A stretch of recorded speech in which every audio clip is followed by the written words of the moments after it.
extintores, detectores de humo e hidrantes, así como botiquín de primeros auxilios. Se cuenta con 2 salidas de emergencia, el acceso principal es una y en la zona frontal se encuentra la otra. Identifique la ruta de evacuación, zonas de menor riesgo y punto de reunión. Mantenga despejados los pasillos, escaleras y salidas de emergencia del recinto. En caso de activarse la alerta sísmica, conserve la calma, permanezca en su lugar y siga las instrucciones del personal. En caso de incendio, mantenga la calma y evacúe el recinto siguiendo las instrucciones. Si requiere atención especial, indíquelo al personal del staff del evento. En caso de evacuación, diríjase al punto de reunión de manera ordenada y en silencio siguiendo la ruta de evacuación señalizada. Gracias.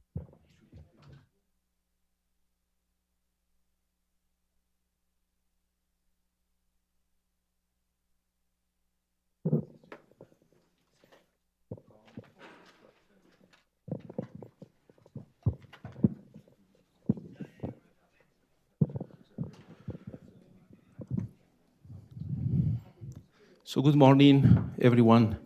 Welcome to the Instituto de Investigaciones Jurídicas de la UNAM. Welcome as well to someone is following via Zoom or even YouTube. And I would like to provide a brief introduction and make a few opening remarks about this seminar. And you know, the seminar is called The Rights of War and Peace, 400 years on, first part. And first of all, I want to thank Amaya. She's joining us this morning from Edinburgh. I think she's in Edinburgh, or I don't know where she is, but thank you, Amaya, for joining us. And thank you as well for supporting this idea from the very beginning. And I think 1 year ago, we talked about this seminar, this project, and I think it's important for collaborating between 2 universities. This university, which is your university as well, Amalia, and your current university, University of Edinburgh. So thank you, Amalia, for supporting this idea. And as you know, this seminar is being held at 2 venues. One of them is our university in Mexico. Actually, we began 2 weeks ago with a conference delivered by Professor Juan de Dios Gutiérrez Bailón, and we'll have another session in August. So we will have Carlos Reyes and Abril and me. So we'll present something in August. And the second venue is the University of Edinburgh. So next month, we will also hold a workshop focused on Grocio's work during the Legal Theory Festival. Academics from Dundee, Manchester, Wuhan, and Edinburgh will be presenting in Edinburgh with Amalia. So I want to clarify some points, at least 2 points this morning. So in this context, Grocio's work serves as the pretext or excuse for this seminar. So it does not focus solely on a detailed exegesis of the rights of war and peace. Instead, it aims to gather scholars from various universities, particularly offering contemporary perspectives from the Global South, to discuss our current issues and phenomena. So it's true, the first edition of The Rights of War and Peace was published 400 years ago. And today, we debate whether those ideas are the causes, consequences, if any, or something related to our contemporary concerns. So in this first session, I am pleased to introduce Professor Jan Clavers, a very well-known, eclectic scholar of public international law, the law of treaties, the law of international organizations, global governance, legal theory, legal philosophy.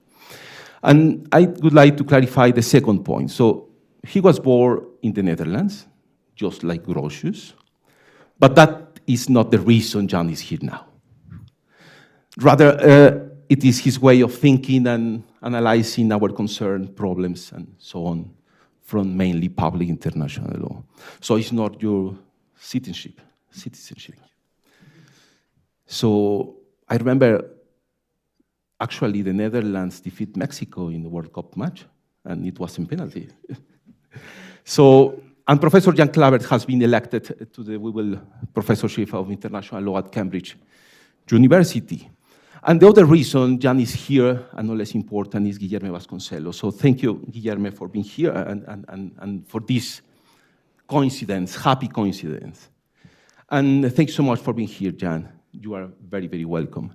And the dynamic of this seminar will involve Jan presenting Grocio and the movement on persons and a recent development for 25 minutes, followed by Julia presenting Eurocentrism in international law, critiques from the Global South on Hugo Grocio on the law of war and peace for another 25 minutes. After the presentations, we will have a questions and answer session, followed by coffee break. And Paulina Barrera will chair the second session in another room, which is Guillermo Floris Margadant room. He was born in the Netherlands as well. So thank you everyone for joining us, and Jan, the floor is yours. Please take a mic. Right. Oh, they're even wireless, cordless mics. Excellent. Thank you. Thank you, Guillermo, Amalia, for having me here. It's good to see you, Amalia. I'm so disappointed I can't be with you in Edinburgh later this year, but that's the way it is. As Guillermo just explained, this is happily not about the book that Grocio published 400 years ago, which I have read bits and pieces of almost as long ago. But I'm by no means a legal historian or an intellectual historian, so I was happy when I was informed that I could just use it as the springboard to do something else. Now, Grocio, being Dutch, is of course a big name in Holland and a big hero in Holland, so much so that all his competitors are treated disdainfully. You may have heard of Émeric de Vattel, the Swiss guy who wrote a book in 1758. In Holland, they think of him as a bit of a sissy, the guy with the name of a ballet dancer. You cannot take that seriously. So Grocio is the man. And Grocio has many shades. He was a theologian, a lawyer, a revolutionary, a practical diplomat, and a bit of a thinker, one might say. One interesting thing, though, and that's the starting point for what I'll be talking about, you may have read somewhere that Grocio died in 1645, I think it was, thereabouts, around the Westphalia Peace.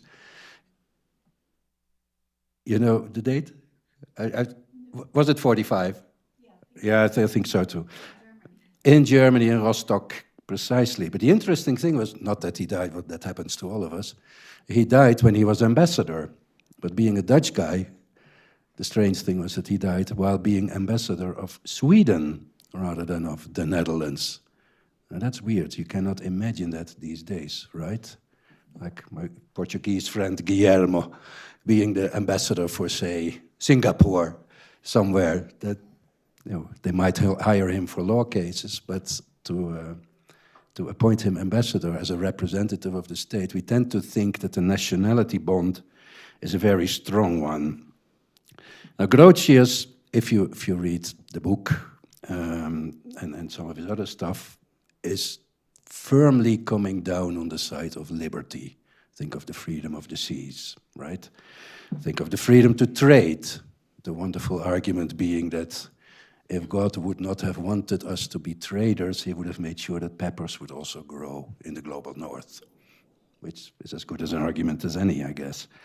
And even with respect to individuals, he held the position that unless there would be an individual would be heavily indebted or there would be a military siege going on, individuals should be free to move. That's somewhere in Book 2 of the Law of War and Peace.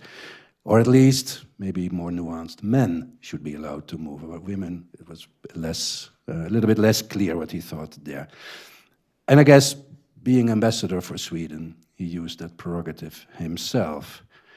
Passports, things like national allegiance, even armies based on nationality, grew up only a bit later, after Grocio's time. passports, only in the 19th century. They're a relatively young phenomenon. And in those days when Grocio was around, no one thought of building walls between countries and building fences between countries and sending people back on leaky boats.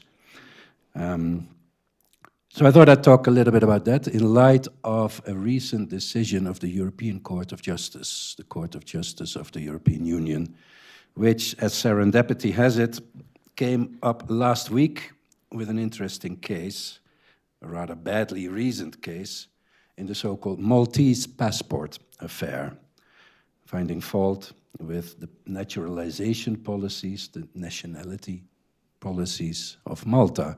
Malta, small island state in the Mediterranean Sea, and member of the European Union for 20 years or so by now.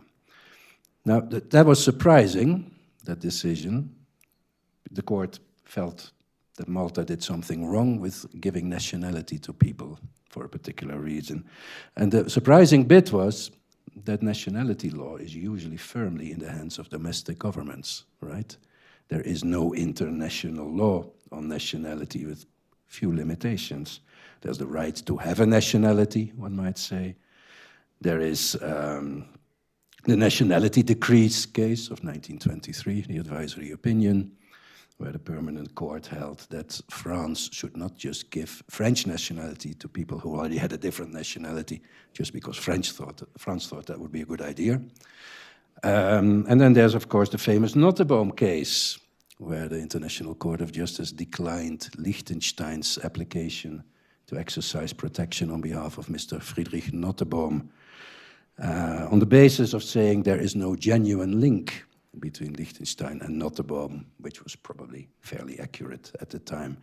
But the only conclusion one can draw from that is that governments and courts and tribunals have a right to decide on whether or not to recognize someone's nationality. It does not go into testing the legality of giving nationality. And of course that makes that the genuine link in practice can only be very rarely applied, because if I go with my Dutch passport to the Mexican border, the immigration authorities, they're not going to ask me whether I have a genuine link with the Netherlands. They will take that as face value. So this typically only comes up in litigation and maybe some other weird cases.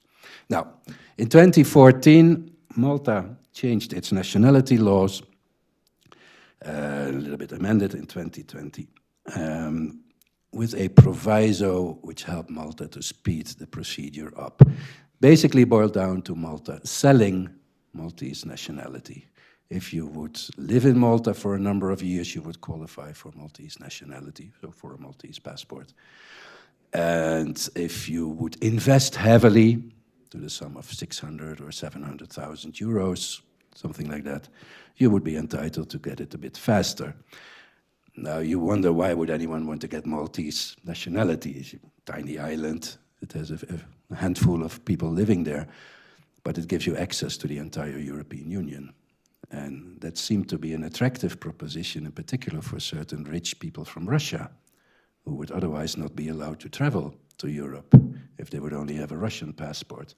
But if they would get a Maltese passport, they would become EU citizens, and thus, all of a sudden, could go to France, could go shopping in Paris and Milan, all that.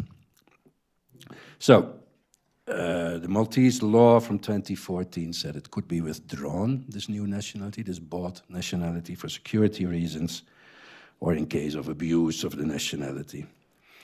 But the Commission, the European Commission, which brought the case, it's a typical thing in European Union law that the Commission kind of acts like a prosecutor, one might say. It brought the case saying this is not a good idea, this Maltese passport scheme, because it means the commodification of citizenship. So it took Malta to court. And of course, the background was, in particular, those Russians, the rich Russians, and in particular, rich Russians who were on the sanctions lists. Because, you know, Russia at war with Ukraine, Security Council imposes sanctions, the EU takes them over, which means that individuals would be barred from leaving Russia. But this would make it possible for them. Now, this is all whatever it is, and there are other states that sell passports, and there are states that make it very easy to get visas for certain categories of people, which also gives you full, at least in the EU, gives you full traveling rights, etc., normally speaking. So there was not that much going on, perhaps. But the Commission came up, bringing the case, acting as prosecutor. Excuse me, I need some caffeine still. The Commission, bringing the case, came up with two legal arguments. It said Malta breaches Article 20 of the Treaty on the Functioning of the European Union. I'm not going to ask you, so what does that say? I had to check as well. It says, effectively, citizenship of the EU is hereby established. Every person holding the nationality of a member state shall be a citizen of the Union. And that then comes with a few rights, like traveling, like standing for elections, like having the right to vote in certain elections in different member states. Me being a Dutch national living in Finland, I can vote on that basis in Finnish municipal elections and in the European elections for Finnish candidates. But the point to note is the formulation of Article 20. Citizenship is hereby established. Every person holding the nationality of a member state shall be a citizen of the Union. Full stop. Hold that thought. We'll get back to that. The second point is that Malta would have breached Article 4, Paragraph 3 of the treaty establishing the European Union, which is sort of the constitution. The Article 20 is laid down in a more functionalist, everyday work-life treaty of the EU, but the Constitution is the treaty establishing the EU. And Article 4, Paragraph 3 lays down the principle of sincere cooperation, a good faith obligation to cooperate and refrain from measures that can jeopardize the objectives of the European Union. So the Commission's argument was that by selling passports, Malta undermines the traditional bonds of citizenship. Now, it works in the EU court that every case first gets addressed by an advocate general. He's a member of the court, he or she, but fully independent, giving a sort of a pre-taste of the possible judgment, saying, to my mind, based on the case law, based on international law, etc., the court should take this and this decision. The court is free to depart from that, but it sort of paves the way. It's a preparatory role, not uncommon. I don't know how it is here, but it's not uncommon in European legal systems. The Dutch High Court has the same role for persons, members of the court, sort of preparing a pre-decision, which then the court can either take or leave. So Advocate General Collins, who is Irish but was himself born in the US, it's an interesting little detail, because if you're born in the US, you have US nationality, right? Whether you like it or not. So he was born in the US, he must have had dual citizenship. So he must have had a passport, not only of Ireland. And he firmly disagreed with the Commission's position. He didn't see much wrong, legally at least, with what Malta was doing. He pointed out that giving nationality is solely a domestic matter. That's actually to be found somewhere in one of the declarations attached to the constitutional treaty. Declaration 2 says in so many words that none of the EU treaties shall interfere with the right to grant nationality. That's solely, exclusively a matter for domestic authorities. And then he further suggests that Article 20 does not require, that's the one that says EU citizenship is hereby established, does not require a genuine link, and Article 4, Paragraph 3 is thus also not required because you cannot violate a good faith obligation on its own. It needs to be attached to some other obligation, which is a position that's well respected in international law. The International Court has decided the same in the 80s in a boundary dispute between Honduras and El Salvador, perhaps. I forgot which. Anyway, the court, the real court, the majority, in the end, agrees with the Commission. It says that Malta is in breach of its obligations under EU law. It holds Article 20 to include that there should be a mutual trust between member states. Article 20 doesn't say that, right? It just says EU citizenship is hereby established.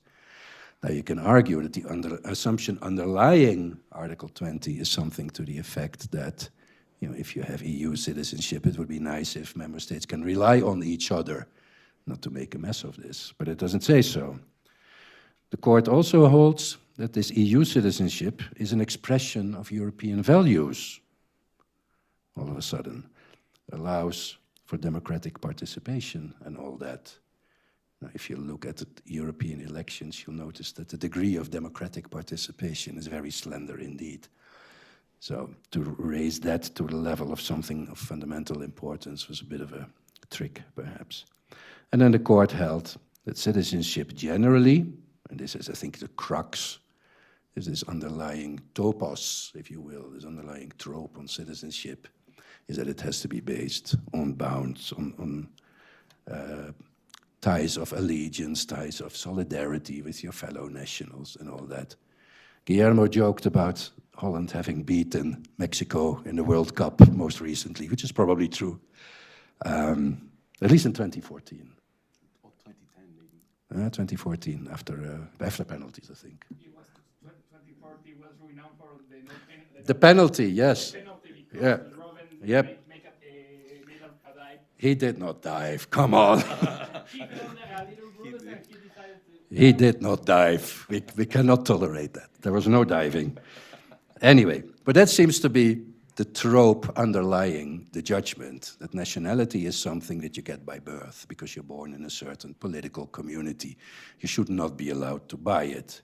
The problem for the court then is that there is no rule in EU law or international law saying you should not buy nationality, you should not buy passports, you should not sell passports, you should not sell visas.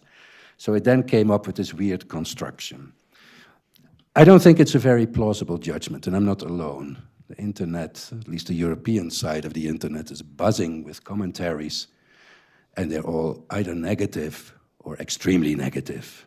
Like, the court was being stupid, that sort of thing. Not literally, but close enough. So, now some interesting points. The international lawyer might wonder, does international law ever enter this picture? But in the firm tradition of the EU court dealing with international law, it tends to sweep it under the rug. The international law for the EU court approaches international law like the proverbial ostrich. You know, you put your head in the sand, and then it's not there. Right? You can't see it. It cannot. You think it cannot see you, so it's just not there. So the court does not refer to international law at all. The Advocate General does, and the Advocate General reads the Nottebohm case and says, well, this only means that you can question someone else's nationality if you doubt whether a genuine link exists.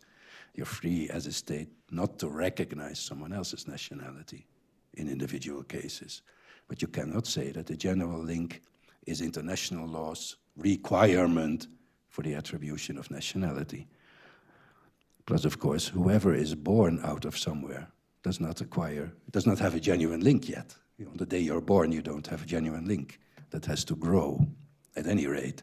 So that cannot be a very strong requirement.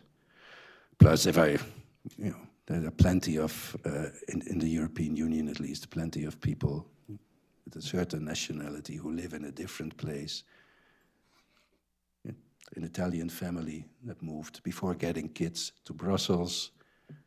Kids would have Italian nationality based on the life or the nationality of the parents, but would be in Brussels, in Belgium, would go to school in Belgium, would do everything, spend their whole life in Belgium, yet have Italian nationality. What is their genuine link then? Only the fact that they were born out of Italian parents? That doesn't sound very plausible either, right? So that's a difficult criterion at any rate. And I think the Advocate General is right in saying you cannot do much with that. And to its credit, the EU court doesn't, it just ignores it, which is maybe the other extreme. Article 20 then, further, to my mind, is a purely declarative proposition. It's like saying the sun goes up in the east. Okay, but you cannot violate that, right?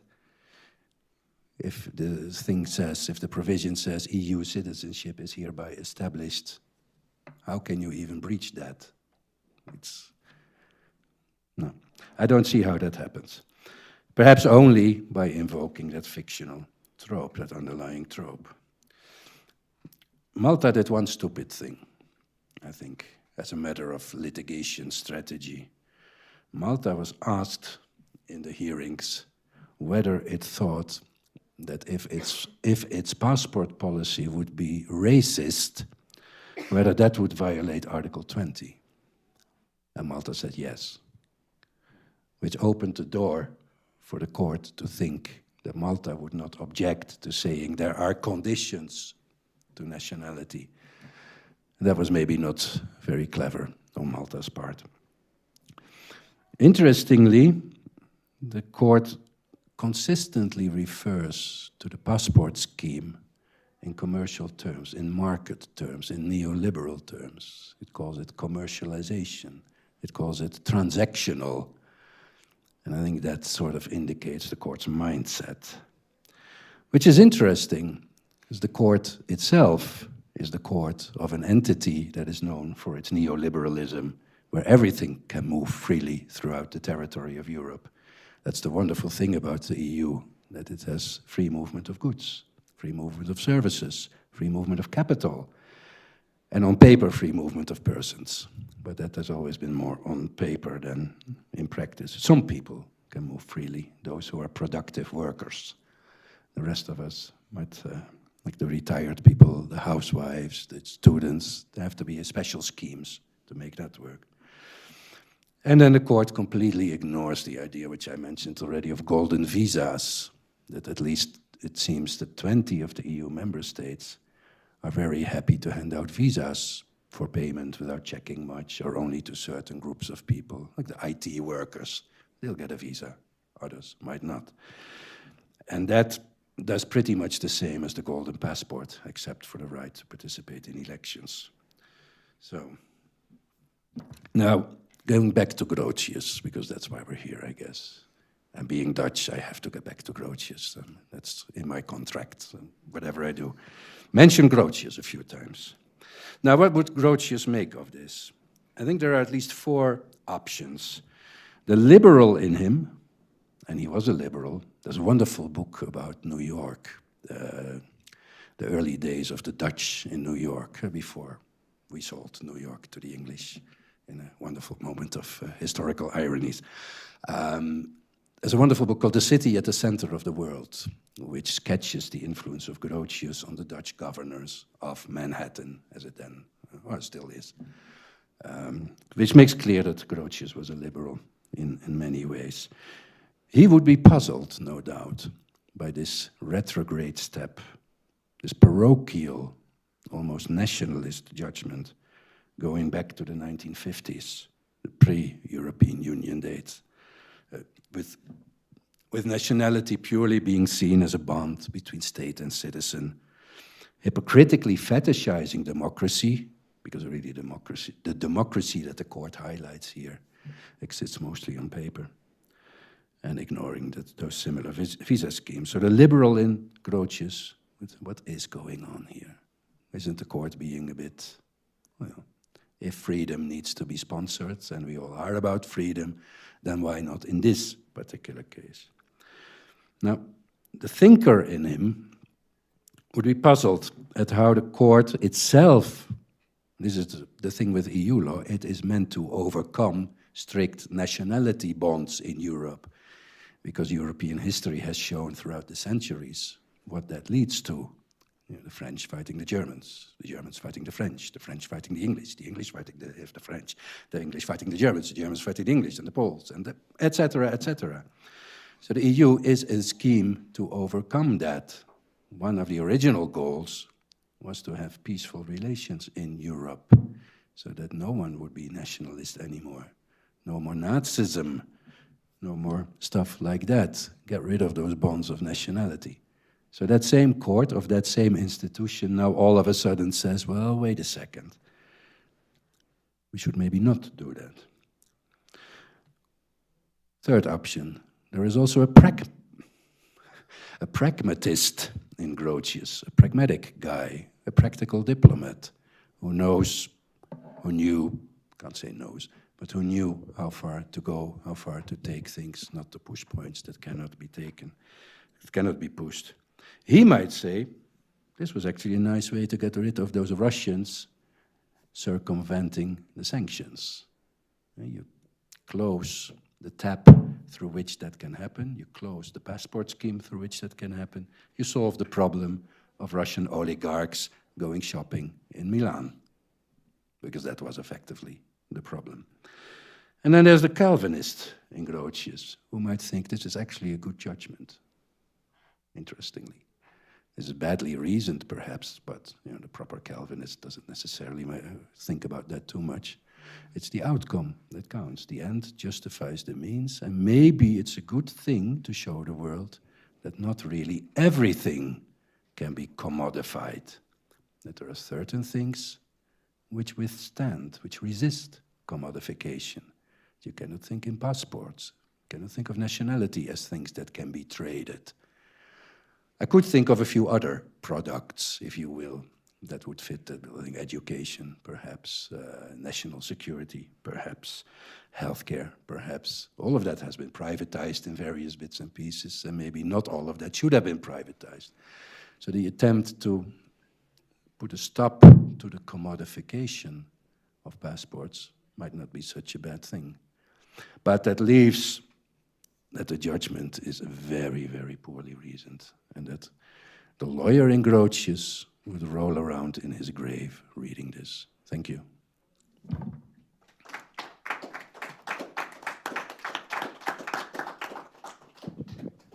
So thank you very much, Jan, and for posing this interesting topic, the movement of persons. So we need to make a change in the order of the program. So because Julia is not here, and Pedro, I ask Pedro to come to the table, please.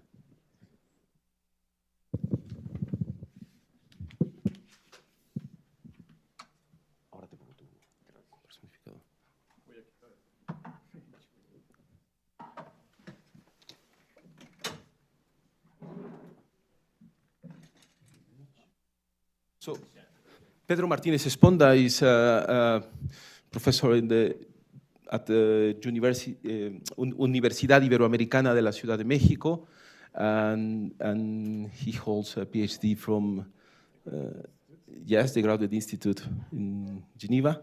So thank you for accepting to participate in this seminar. Pedro, please, the floor is yours.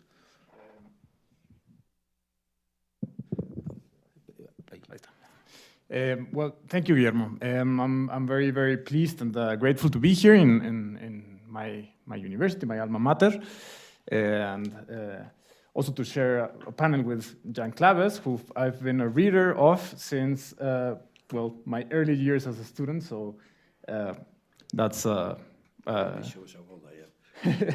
I guess, yeah. Well, I think you're probably in the youth of a great academic career. I'm very grateful to be here. Thank you, Guillermo. I like Jan, I will take Grotius as an excuse to talk about contemporary concerns. And let me start by situating myself in the discussion of Grotius. I am a scholar of the 21st century, and one of my main concerns as a scholar, as a citizen of the world as well, is the idea. Let me put it bluntly: the idea of sovereignty and the paradigm of sovereignty as we have it today.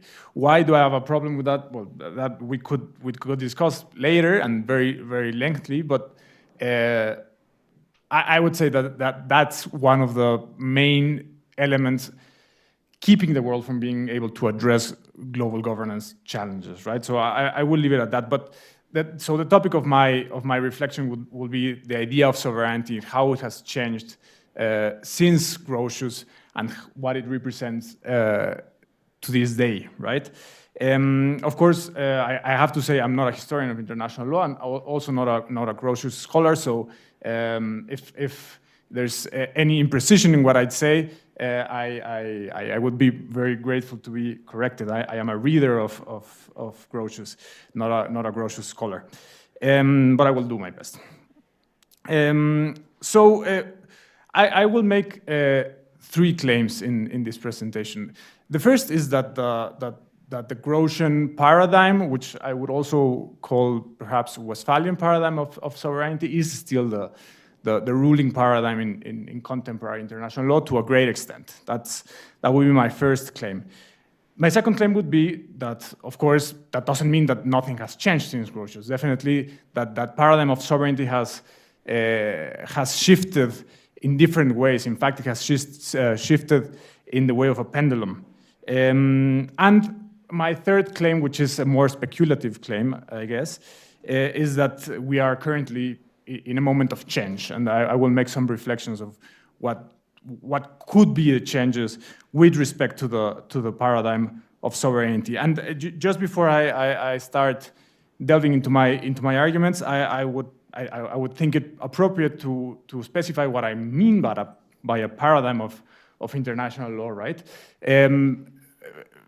The first thing I would say is this is linked to the now quite used Foucauldian idea of genealogy as opposed to history, right? The opposition of trying, or the rejection of trying to find an origin in things, and rather seeing how things are addressed differently throughout history without having to find an origin, right? In that sense, I think we've always had, humankind has always had political communities and legal relationships among political communities, and in that sense, international law, broadly speaking, has always existed. But what has shifted has been paradigms, right? So what I'm calling a paradigm, and I would narrow it to this for methodological purposes, I would identify a paradigm through 3 criteria. No? The first one would be the system of sources, of legal sources in a given legal paradigm. The second would be the functions of subjecthood, so who gets to be a subject in international law. And third, I would identify as a third criteria the idea of adjudication. So how does adjudication happen in a legal context, right? And that would help me to identify different paradigms of international law. And there I could, in a different setting, I could speak of, for example, the imperial paradigm of Roman international law, right? Or the medieval paradigm, which would be different. And then my claim is that a new paradigm of international law started in the, let's say, 16th, 17th century, around the time of Grotius, right? So that's my idea of a paradigm of international law. Of course, that's debatable, but I think it's important to at least pin it down to some criteria, right? So I will start by then referring to what I think, or what I consider in the Grotian paradigm of international law to be, which is, well, what he calls the law of nations, right? And what can also be called the Westphalian paradigm, right? So what I take to be the main characteristic of this paradigm is the idea of sovereignty, right? I would think that Grotius, let's say, inherited the ideas, the proposals of people before him, right?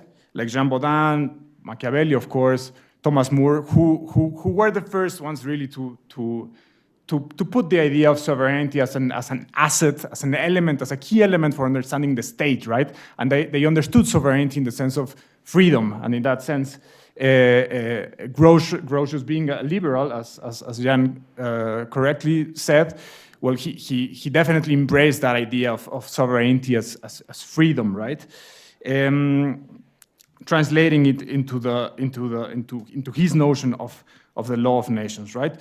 So now, what does this Grotian paradigm of international law consist in? Well, first of all, using the 3 criteria that I mentioned before.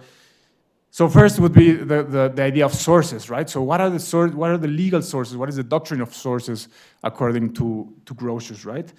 And I insist, I'm only a reader of Grotius, but from my reading, what I understand of Grotius is there's mainly two sources. And I would claim one is the main one. I think the main source of law in Grotius would be consent, right?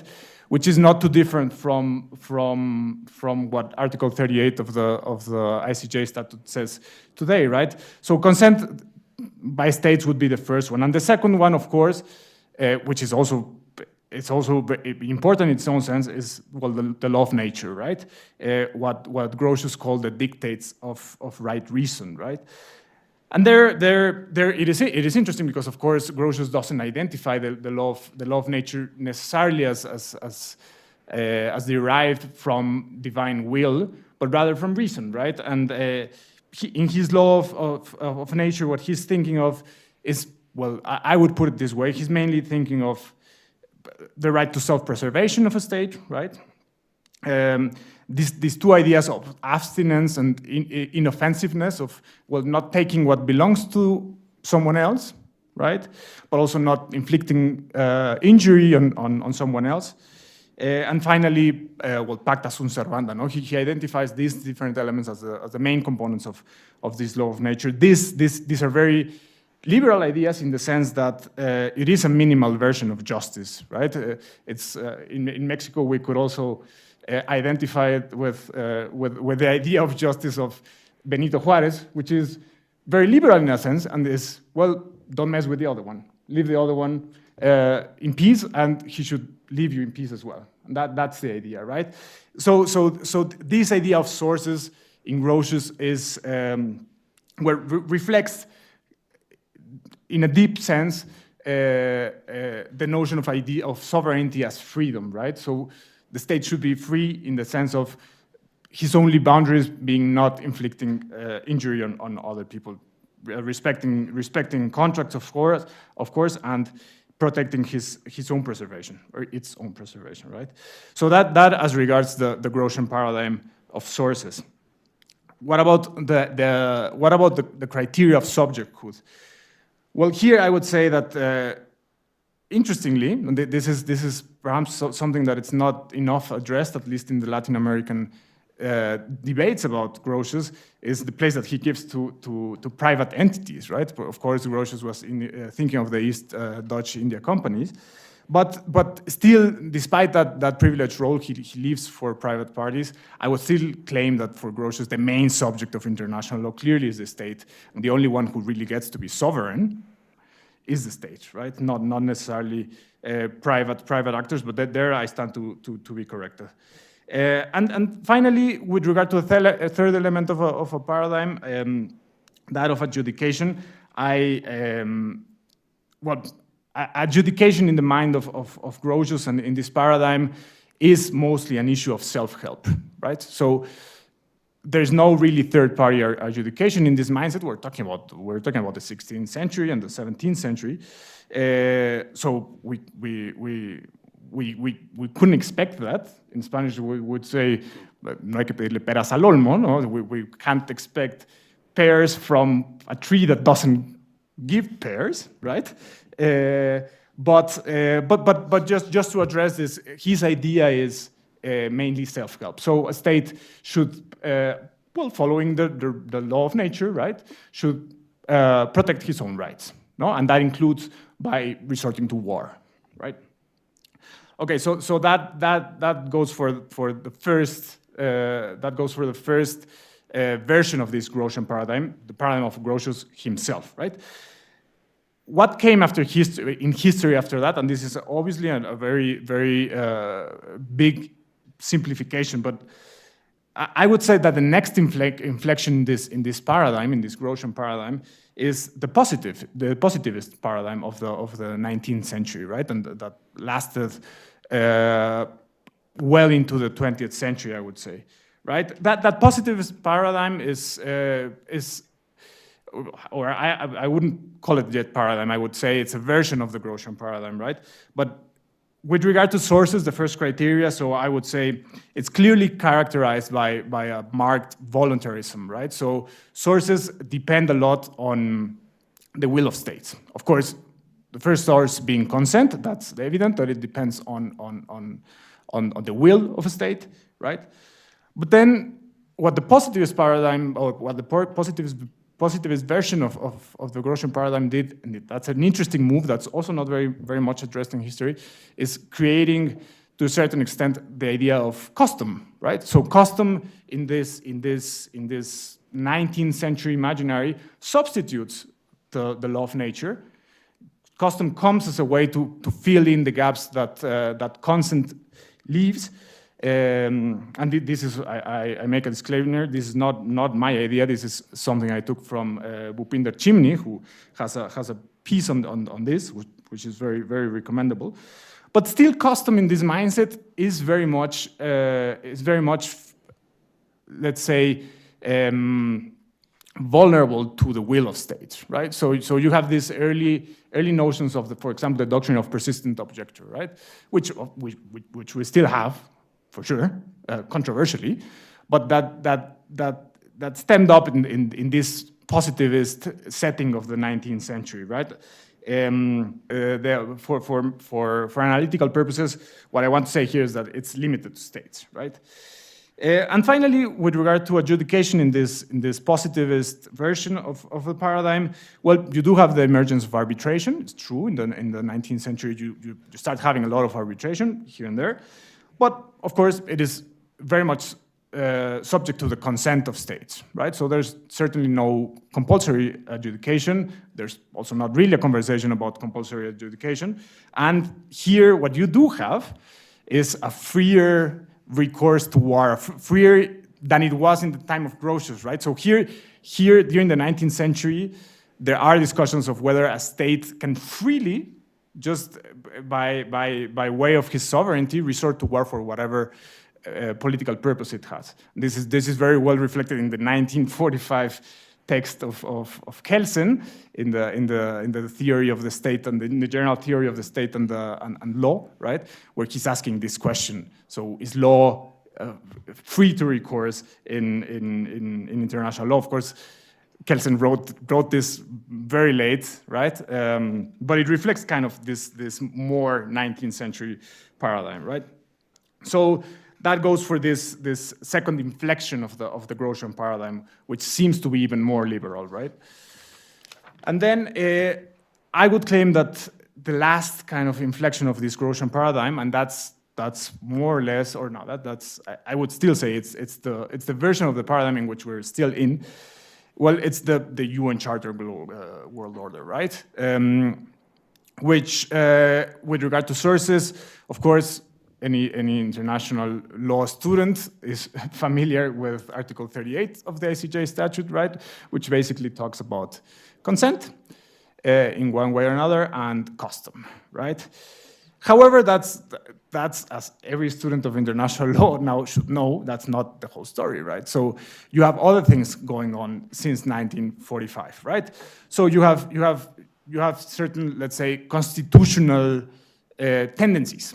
In what sense? Well, you have a solid discussion about principles of international law, which seem to be a heightened form of custom that is certainly not subject to a persistent objective doctrine and so on and so forth. And there we have the prohibition of the use of force and so on and so forth, right? You have the discussion about jus cogens, right? You have the notion of the international community, right? You have a heightened role of soft law, even if that's I mean, in theoretical terms, that's still controversial, but the truth of the matter is soft law plays a big role in international law since 1945 and more so today, right? And you also have much more flexible recourse to teleological interpretation, not only textual interpretation through the means of Article 31 of the Vienna Convention, right? So you have different elements that give the sources of international law a significantly less voluntary feeling or feel as it had with Grotius and then in the positivist version, right, of this paradigm. With regard to subjecthood, well, you still have states in this post-1945 world order. You still have states as the main subjects of international law. But that's not the whole story. You also have individuals clearly at least at the very minimum as beneficiaries of important rules of international law, mainly international human rights law, right? So that certainly implies a change, even if sovereignty is still confined to states, right? And of course, as Jan Claves has very well explained in his research, well, you have international organizations enjoying at least functional subjecthood for many purposes, right? So again, with subjecthood, you have some inflections, right? And finally, with regard to adjudication, well, adjudication is still subject to consent. That we'll know. We do have the mechanism of optional clauses in the ICJ statute and in other settings, but that's still consent, no? But you have other things. You have the Rome Statute, which operates a bit differently with regard to criminal international law, and you have many other tribunals, all of them subject to consent as well, but at least you have a more populated ecosystem of adjudication, right? So with this review, my claim is, well, even if the post-1945 world order shifted in some ways, in the end, we haven't gotten too far from the Grocian paradigm of sovereignty, right? Where states are the main subject, where consent plays a big role in terms of sources and adjudication, and so on and so forth, right? It's a very laudable progress that we have made, but it didn't get us as far as being able to turn the page on the Grocian paradigm, right? So let me go now to the last part of my presentation, which again is more speculative. I do believe that we are seeing some challenges to this, let's say, to this last version of the Grocian paradigm. In what sense? Well, let's put it this way. Institutionally, many of the things that were created after 1945 are in danger. Let's put it in that sense. In terms of budget, I know it in my own family because my wife used to work for the UN. She doesn't anymore. In terms of budget, the international organizations are really being threatened, right? But that's not only it, right? The multipolar geopolitical setting also poses several challenges: nationalism, skepticism with international organizations, skepticism with human rights, and to that we will have to add the deadlock of certain institutions, right? We know that many institutions of the UN, for instance, the most obvious one is the UN Security Council, does not provide the solutions that international peace and security require, right? So in that sense, I would argue that we are in a time of potential shift in this last version of the Grocian paradigm. But at the same time, these changes don't seem to be leading to a different paradigm, right? Doesn't seem that we're going to be able to turn the page on Grocius for a long while, right? Why? Because well, the tendencies we're seeing only tend to underline again and to stress the importance of sovereignty and of state consent, right, for doing things in international law. So I would end with a couple of questions. The main one being, is the paradigm of sovereignty locked in international law? Is there any way to get rid of it? Of course, then the second question would be, would it be a good thing to get rid of it? And there we could have a big discussions, because the paradigm of sovereignty has also brought very positive things in international law, as we certainly know in this, being a state, a country from the global south. Mexico has benefited in several ways of this paradigm, but the question here is there any way to change that paradigm? Is it foreseeable that it will be eventually changed or not, right? And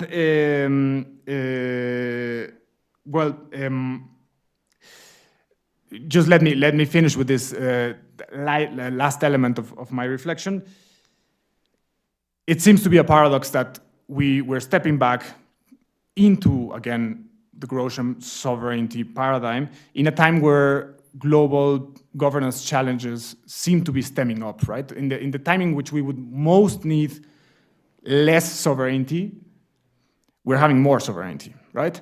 And that's, I'm referring, of course, to climate change. I'm referring to technology, right? Internet governance. I'm referring to war, for sure, international peace and security. I'm referring to inequalities, right? So we have these global challenges that would require more collective decision-making, and what we're likely to get is less collective decision-making because of this coming back of the strength of this sovereignty paradigm. And I would leave it at that. Thank you, Guillermo.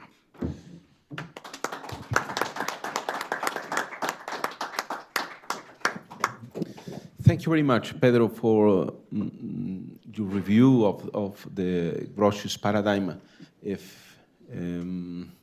until our days and our problems. So thank you very much. And it's time for questions and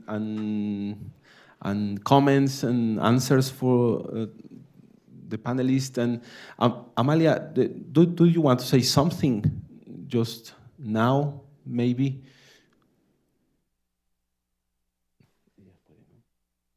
Just to say that I am delighted to see Jan in Mexico. I wish I could be there.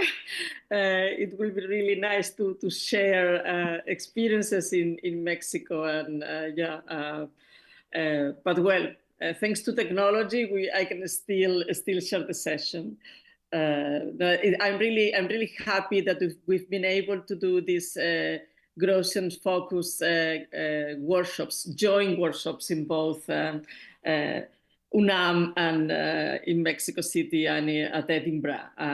I think it's really, we need to see more of those. I'm really delighted that we were able to put this together. I don't know whether I should jump in or in terms of questions. Yes. Yeah. Yes, of course you can. Yes. Yes. No, I have a question for Jan in terms of the commodification of citizenship, and I also think that of course that the market should have limits, and it does have limits. I mean, we cannot be selling like kidneys or other human parts of the human body, and right, or we shouldn't be doing it at any rate, and it is not possible to do that in the regulated market. But and when it comes to citizenship, I think it's interesting. It really provides an interesting lens to look at freedom of movement of people, to think whether they are part of the market or should be completely outside of the market. However, I just wonder how far away or how we are willing to follow this train of thought, because you mentioned the golden visas, and there are also, like in Spain, the investment visas. I don't know, by investing some money in the country, then you will get the opportunity to have a visa. Or eventually, one would think that there is only the possibility for some people to live in some places because of all the high prices of the square meter, like that in some cities, like Sydney being, for instance, one of those, because of the huge international movement of capital and people as well. So how far away? So, and this will be all ways in which, if not citizenship, the right to reside in a particular country becomes, or in a particular space, becomes, if not formally, at least de facto, commodified. So if we are to accept that, how far are we willing to go in terms of excluding the good of living in one place versus another, or enjoying citizenship rights in one place versus another, as being outside of the scope of the market? Because it can be quite revolutionary. So thank you very much, and Amalia, nice to hearing. And may I collect maybe 2 more questions or comments, please? So Carlos and Paulina, and then Ricardo, please.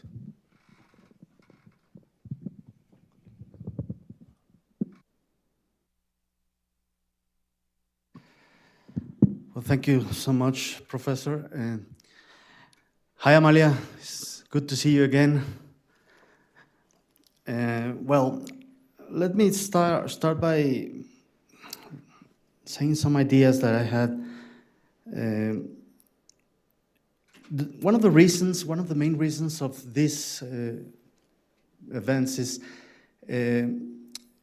trying to get the ideas of a very strong figure such as Grocio 400 years from now, and trying to put his ideas or try to revive the ideas, how much of Grocio's ideas still survive nowadays.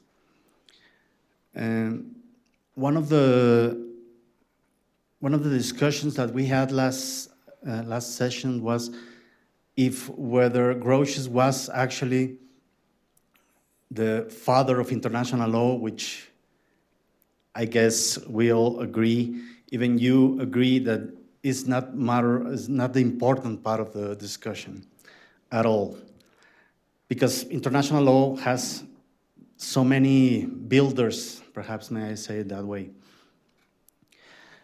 But the thing is,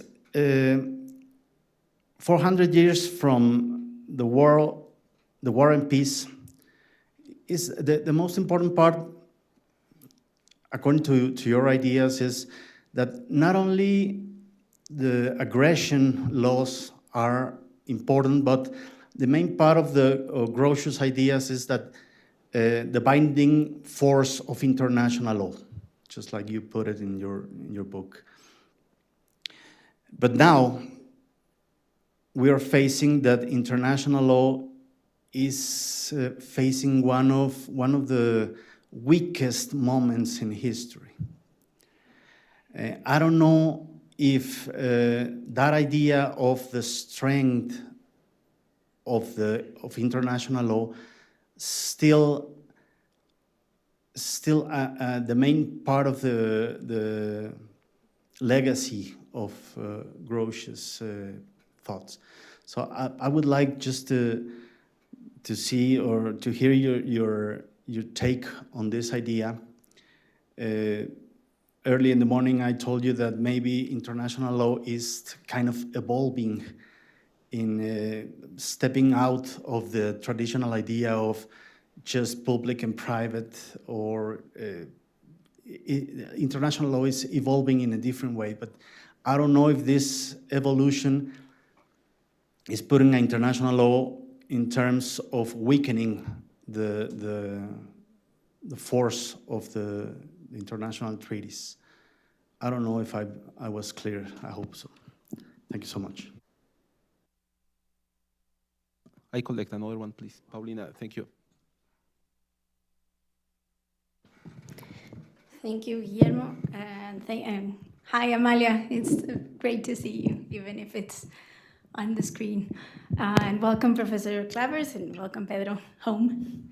I wanted to ask both of you a question. I can see how, even though it was not the original plan for both of you to speak together, I can see the connection between both your participations.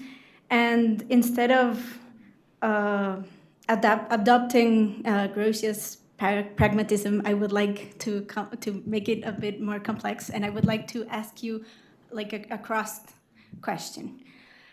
Professor Clavers, as Amalia was just saying, you were talking about, well, Malta's example of how citizenship can become a commodity. Wouldn't that be a challenge to the sovereignty idea, like to the fixed idea of permanence and identity to some extent, no? And on the other hand, Pedro, I'd say I would like to ask if, as is this example on citizenship is showing, there's a lot of issues that are trying to be answered by the responses of the states individually. Migration issues, environmental issues. How, and that might even be a question for both of you as well, how would the exacerbating racism and lack of interest and engagement in genocide, for example, be answered through international law if we're not dealing with problems that are how would international law's tools help us solve or tackle these problems? And just going on with the lack of pragmatism, I would like to stress that on this table, most of us would agree that there was indeed diving in 2014. So I stop here just now, and very interesting topics, I think so. And maybe afterward, so Ricardo, Guillermo, and Nora, please. So. Thank you. Now I'm contractually obliged as a Dutch person to say there was no diving whatsoever. So I guess we'll have to agree to disagree on that. I think the answers could come in the form of a cascade, if you will. I think to Carlos's question, or the eventual question, no, two different questions maybe. Is international law still seriously binding? I would say yes, but not on the use of force, and it never has been. I think that's the problem that we academics face and perpetuate probably. And maybe more so our disciplinary brethren in international relations, that we tend to think that what international law should do is constrain, that it should be sort of the international version of criminal law. That someone does something nasty, you pick them up, you throw them in jail, or you provide sanctions, or you go to whatever. But international law, if that would be the only thing international law would be expected to do, then yes, it would fail miserably. But so would domestic law. If domestic law would only be criminal law, it would not help us much, right? And you know, even tax law has a problem when there's a big crisis. Even you know, if I go and cheat on my taxes, I have a problem. If Jeff Bezos cheats on his taxes, the IRS has a problem. So in terms of crisis, law is not particularly good in dealing with crisis. Let's leave it at that. The other thing that the law is very good at other things. Like we came from Madrid by plane, we landed 11 hours and 5 minutes later without a glitch, a little bit of turbulence, but no problem whatsoever. And we can do that because there's international law. We can enter Mexico because there's international law. We don't see that often, or we don't think of that often, but that too is international law. I think the private law version of international law, not private international law, but the private law analogy, if you will, that term too is tainted, I now realize. But to think of international law as facilitating things for people, for companies, for other actors, there it works very well. It's just not very good at constraining people who do not want to be constrained. But that's more something that it shares with law generally than that it's particular for international law. It's just that when it happens in international law, it affects more people usually, and in more dramatic ways perhaps. But that's a difference of degree, not a difference of kind. Is international law evolving? Are the boundaries between public-private international law fading away? I have written about this, so again, I should say yes, they are. With an Italian colleague, we've launched the idea, it was actually his idea, but I helped a little, of interlegality, where international law, European Union law, human rights law, domestic law, all become a bit of a mushy amalgam, if you will, with courts picking and choosing as they may see fit, partly because courts are confronted with different rules, different principles to apply from different settings, different directions, all of them claiming some validity. I hinted that in this Maltese case, the Court of Justice of the EU completely ignored international law. It has done that before, the famous Cadi litigation. Like another court would have said, well, the supreme thing to look for here is Security Council resolutions. You might have gotten a completely different answer. But by looking at EU constitutional law, a court could find Security Council doesn't matter for our decision, which was a bit of a tall order at the time, but I think explicable by trying to figure out what that court was trying to do. Anyway, so I think there's that movement going on, and that ties in with what Pedro was talking about.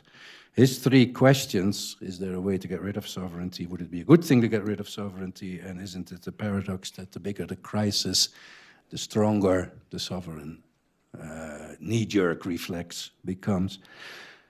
I think they are all premised on the idea of the state as the central actor, which is, of course, a factual reality. You cannot reason that away.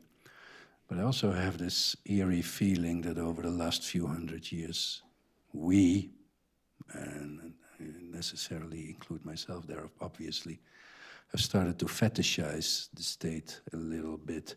Guillermo here wrote his PhD on an alternative to sovereignty, on the idea of functional differentiation, inspired by the works of Luhmann and Teubner and a few others. I remember that vividly. I was his examiner. I remember your report. See, there we go. But there is no particular reason why the world should be organized in 200 entities that we call states. That has historically happened, and once the toothpaste is out of the tube, it's difficult to put it back in. Not impossible, I'm sometimes told, but generally difficult. And that means that it might be difficult to get rid of sovereignty, but it's not. It's on the level of ideas, it is not unthinkable to organize the world in different ways. And I guess the sociologists like Luhmann and legal sociologists like Teubner would say we're already well on the way in that process of functional differentiation, that the relevance of national boundaries is fading, or was fading, maybe. It has maybe gotten a recent impetus in various parts of the world, but that may be a temporary blip. That is something at least to hope for. Isn't commodification threatening sovereignty? Yes. Paulina's question, the answer is yes. And that is precisely why the EU court wants to prevent this, I think. Partly, that requires a nuance. Like the EU itself thinks of itself also as a sovereign state. Just more like a federation. Technically, there is no definition of federation which fully covers that. So it's somewhere between statehood and international organization, completely in a world of its own. But the self-image of the EU is as an entity composed of sub-entities. And if you want to control the overall entity, you have to control the sub-entities, if those happen to be sovereign. So the passport idea of Malta was clearly something the EU was not happy with. Not so much because it commodified things, but also because it undermined the authority role, the role of the public, if you will. If you start to put things on the market, then that's where you end up. Amalia, did that answer your question as well? Maybe not. How far to go with commodification? Yeah, I'm not, how shall I say? Strangely enough, after my virtue period, I'm moving towards, which you know far more about than I do, but this is how Amalia and I connected, working on law and virtues, international law in my case, law generally in Amalia's case. I have moved on to something like political economy. That's where I'm heading now, and that suggests that law and economic, law and markets are completely interrelated. You cannot have a market which is not legally embedded. As you pointed out, there are products we cannot sell, like kidneys. Not yet, not everywhere, perhaps, not on a legalized market. Not everyone is a market actor. We typically do not allow 3-year-olds to buy houses or dead people to buy houses or whatever. So on every particular corner, we don't allow 16-year-olds to buy alcohol, or 21-year-olds, or 20-year-olds even in the big country north from here. So everything is legally regulated. I have no idea where I'm taking this. Blame the jet lag, always a good excuse. But I think the point was that if law and markets are completely regulated, then commodification might be something one can switch on and switch off, would be just one more, or just a different way of regulating a certain thing, if you look from above. Whether certain things should be commodified or not is, of course, a normative question, which is more your province than mine. I would be more concerned with other things being commodified than with passports per se. I don't mind people moving around freely. I think that's not a bad thing per se. I would be far more concerned with the commodification of drinking water or healthcare or that sort of stuff, education perhaps. So one can think of things in those, but that's a normative issue where we will all have our differences of opinions. The trading kidneys, I would not be terribly keen on either. No, I think that's useful to maybe just put out in public, that I won't be seen as having preferred that.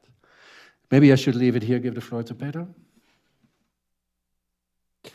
Thank you. So, Pau, if I got your question correctly, you're asking how can global issues or international issues be answered through international law in a context where states are responding more and more individually, right? Did I get that more or less correctly? I would say two things, perhaps. One in relation to what Jan just said. It is absolutely true that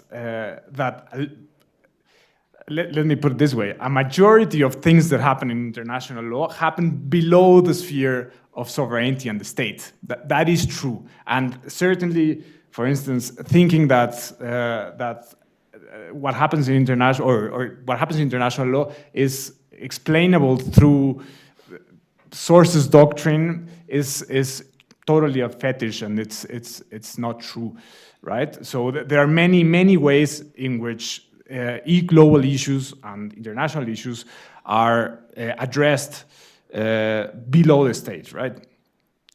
However, I would say that sovereignty still today has the potential for being a handbrake on anything, on any solution for global issues. And I would think, of course, I mean, I guess the most evident example is climate change, right? Where very little has been achieved of what we actually need, right? Mostly because the states are not consenting to it, right? And the same could be said about many things. So what I would say is many of these issues can be answered through international law. There are ways through which things can happen and are happening, for instance, through advisory opinions in different settings, right? And so on and so forth. But still, my claim would be we are still in an international regime that at least politically and formally puts the state or gives the state a veto right, let's put it that way, a handbrake for solutions. And that, I would think, is problematic, and it seems to be only deepening with what has been happening in the world in the last 5 or 10 years, right? So I would leave it at that. Just saying that I do find that as a cardinal issue in our current global politics. So thank you very much. So I collect now 4 questions and comments. And Ricardo, the first one, please. Hi, everyone. Hi, Jan and Pedro. Thank you so much for your talk. And I want to pose a question that is more in the wondering part, considering your experience, Jan, is that what does it say of our main understanding and conception of international law that is so profoundly influenced by a character such as Grotius? For instance, and I would say in a very limited way, because you were telling us that Grotius is not but one thing, but many. He was a liberal and also a Calvinist and also a practical diplomat. But I would say that so many times, maybe in these scholar settings, the practical part is very not underlined enough, I would say. So in this case, for instance, when I got to know the work of Grotius in De Jure et Pradae, it was like, it's kind of funny that this character that is so relevant in our history did such an important work first, even in that his major work on looting and the justifications on looting. So I would wonder, what do you think, and which kind of scholar should we have in these days if we want to change or shift things that are relevant to shift nowadays? And connecting with your talk, Pedro, I got the feeling that you place Grotius and his paradigm in a very good light, I would say, because it's like we are decreasing, but he still remains in a way. But maybe we are not decreasing, we are just not taking the whole proposal of Grotius. And he was actually seeing this kind of relations between states and between subjects and between powers. And maybe we are not decreasing in a way that we are only left with what happened in 1945.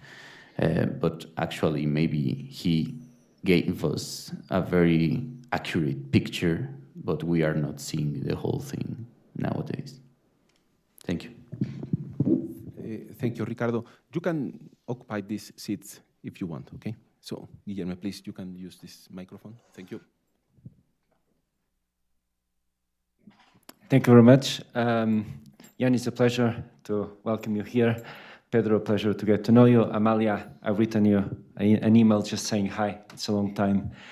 To Jan, I mean, getting back to the pragmatist, or trying to draw bridges. I know that, in addition to your vast interest in political theory and social theory and so on, you're also, interested in positive law, right? So is there anything in new law that could have been used to make an argument in a different way, like saying that the court, the commission saying that, for instance, that, and the court and the Advocate General saying that this way of conferring nationality would be a fraud to law? Is there such thing as a fraud to law idea, fraud of law in new law? And could this be a way of putting together, right, the legal, right, liberal mind with the pragmatist concerns, and just saying that exactly as you said, like when with the Maltese, the very weird Maltese legal answer to the question of, well, would you grant nationality even if it would be the result of racist policies or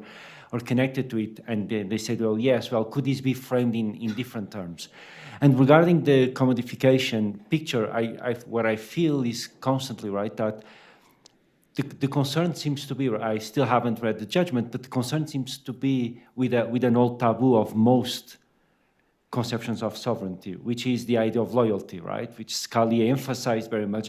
But it's very interesting because, as you mentioned, and Amalia mentioned, the idea is that we will always work with full compliance, idealist performance of certain kind of concepts, right? The right to nationality, the voting rights, right? So there's no market for nationality. There's no market for residence. There's no market for voting. And in reality, in all of these worlds, we have, of course, a market for votes.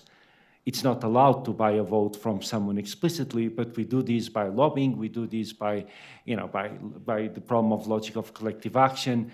We do this by political funding. We do this by, by offering jobs to politicians, after they finish their tenure, right? So it seems to me like that the resistance to the commodification of political life comes from an ideal understanding of all these basic concepts, right? So, and as you said, golden visa is a perfect example, right? Like in Portugal, 500,000 euros buy you something, the right to reside in Portugal for 10 years in a very near condition to full citizenship and nationality, right? So the question is, but we refrain from taking the next step.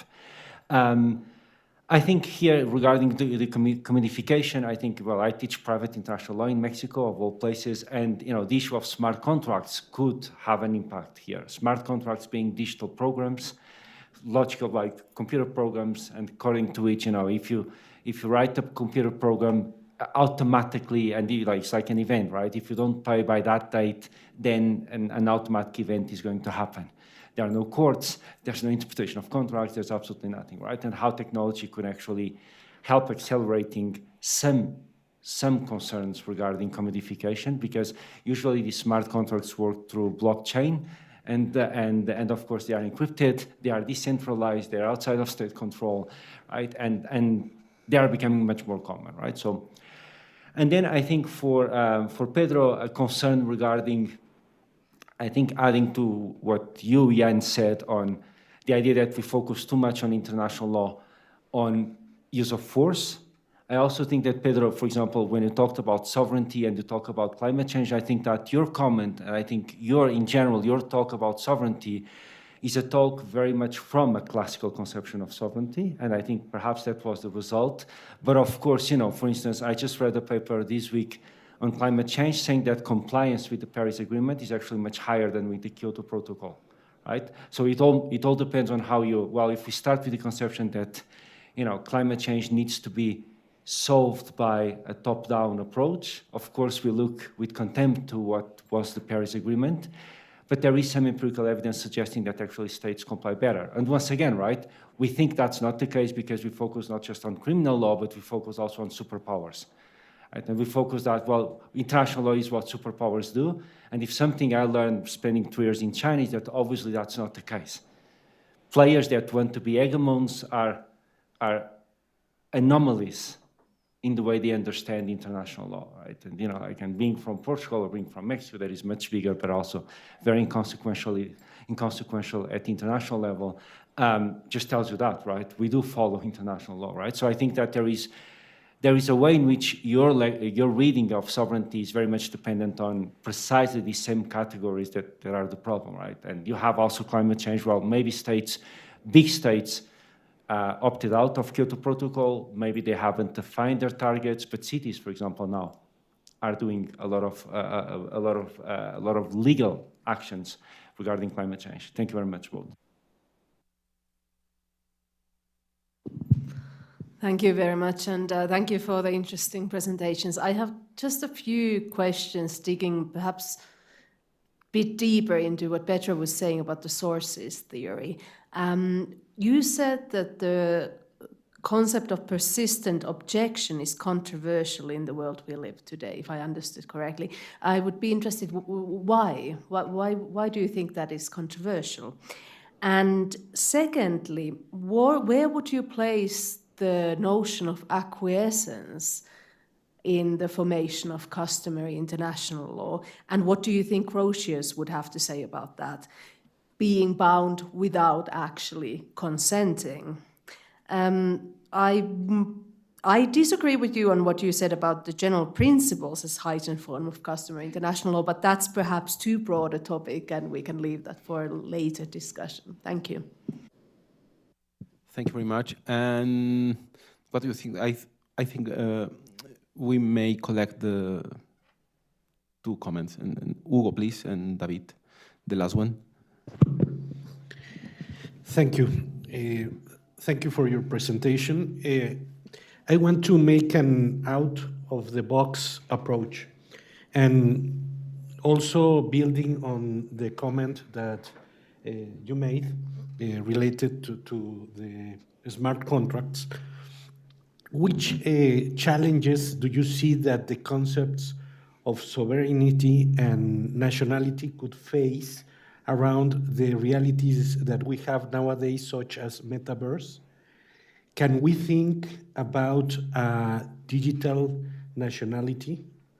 Can we think about a nationality for artificial intelligence? How these traditional concepts can interact with all these new technologies and the challenges that these new technologies are facing nowadays. We have an interesting discussion around the rights that an artificial intelligence can have around patents or some of these invents. And the discussion is that they do not have personality, these technologies. But I think that we are running to change these concepts that we have around the intelligence, the artificial intelligence, and I think that this could be also a challenge for this field. Thank you. Thank you, Hugo. David, please.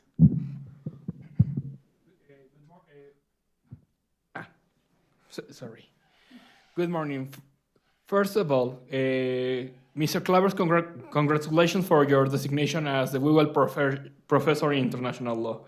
But entering into the themes of this conversation, are we seeing more backslide regarding to the idea of sovereignty and the international relations, more like the death of the current institutional model to more like the balance of power that existed during the 19th century, more like this idea that the laws and how it worked will be more according to the influence of the powers, seeing more like how polarized, how international law has been facing this constant crisis on its legitimacy and its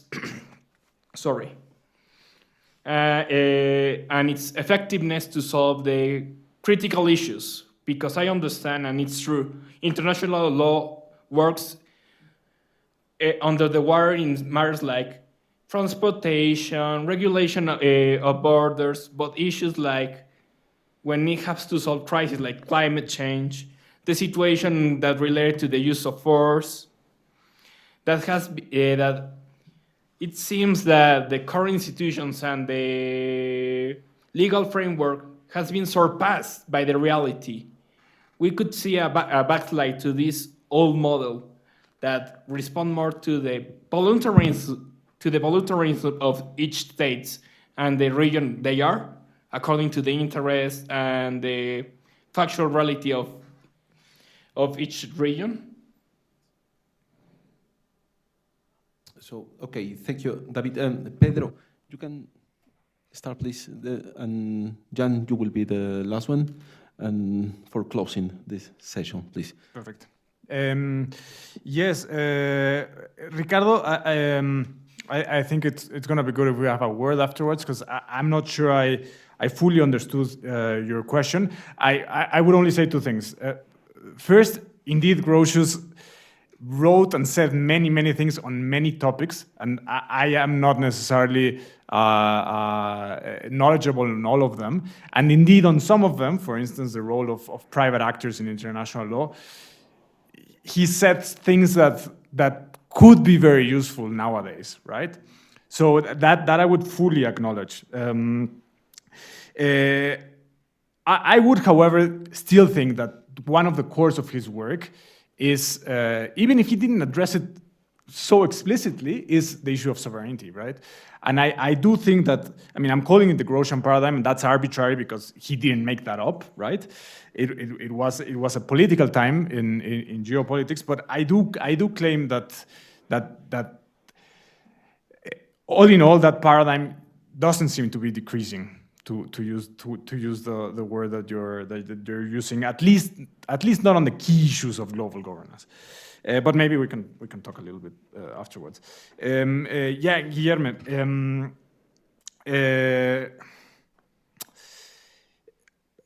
I think indeed, I might be running the risk of judging the world on my own categories and then reaching that result.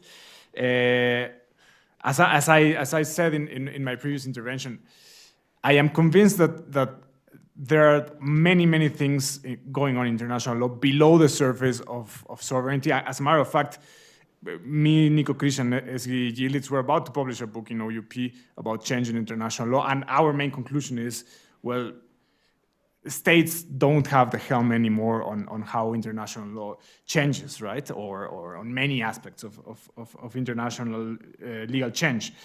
That said, I would still claim that states do have, at least, as I said in my previous intervention, kind of a handbrake where they don't want a solution. They can do a lot to prevent it. And climate change, I think it's a good example. I totally take that there's a lot more being done than what one could judge from the Paris Agreement. But the truth is that the efforts of humankind in addressing climate change are largely failing, are coming too late.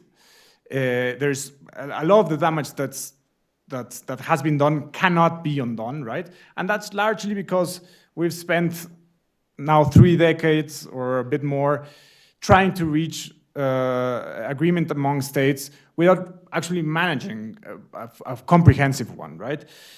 So I would kind of put the result and say, well, if we weren't depending on the will of states so much, we could have addressed this issue differently. And I would claim that's not the only one. I would also mention peace and security, for instance. I would mention global inequalities. And I think there's a wider array of issues that could have been addressed differently in a different paradigm of international law. But under the current one, there are many just blockages, I would say.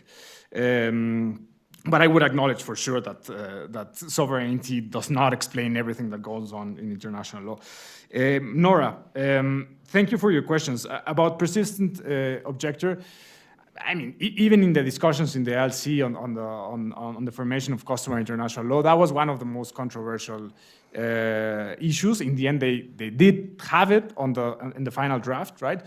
But it is very controversial. Many people still think that's a questionable rule of international law. At least I must say that all my international law professors throughout my career have thought so. Marcelo Cohen and Juan de Dios Gutierrez Bailón, for instance, and so on and so forth.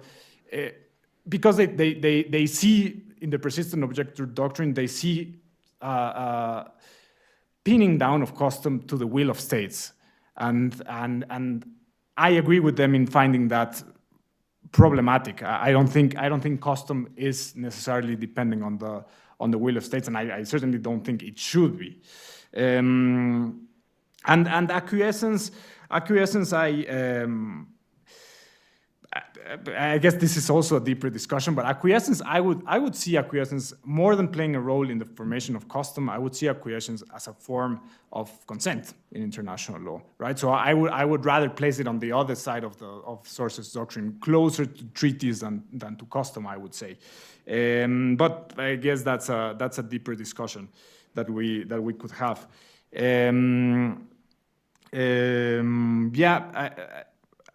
Perhaps it's better just to leave it at that. Thank you. John, please. All right. I'm going to start with you. This is how technologically advanced I am. I can hardly get the mic to work. I'm happy if I get my iPhone operational in the morning. So I have absolutely no idea what artificial intelligence entails, other than that I see people using it sometimes and oh, that looks clever, intelligent, if you will. I understand that that's going to have a lot of repercussions. If I think out of the box with you, which maybe is not a bad idea, then that would have huge consequences for the entire way we think of the world. We think of the world as made up of 8 billion small pieces that we call humans. And then there might be rocks and rivers and trees that we want to give some personality to for legal purposes, but that we do still think of as different. But artificial intelligence might transverse all those existing boundaries. And that taps into what I said earlier about the state, that we have fetishized. I don't want to say we have fetishized the individual. That would be, it would be a bad headline. But we have fetishized the state. And then, we probably need some way to organize the world in some ways, to just cognitively map things. And we have done so with personhood, but maybe we should rethink that. Maybe we should find something completely different. I have no idea what. Maybe we should start to think in terms of bits and bytes, or DNA, or whatever. So I have absolutely no answer to your question. You saw me struggling with the mic, so please forgive me. For David, back to the balance of power, I don't think we ever left the balance of power.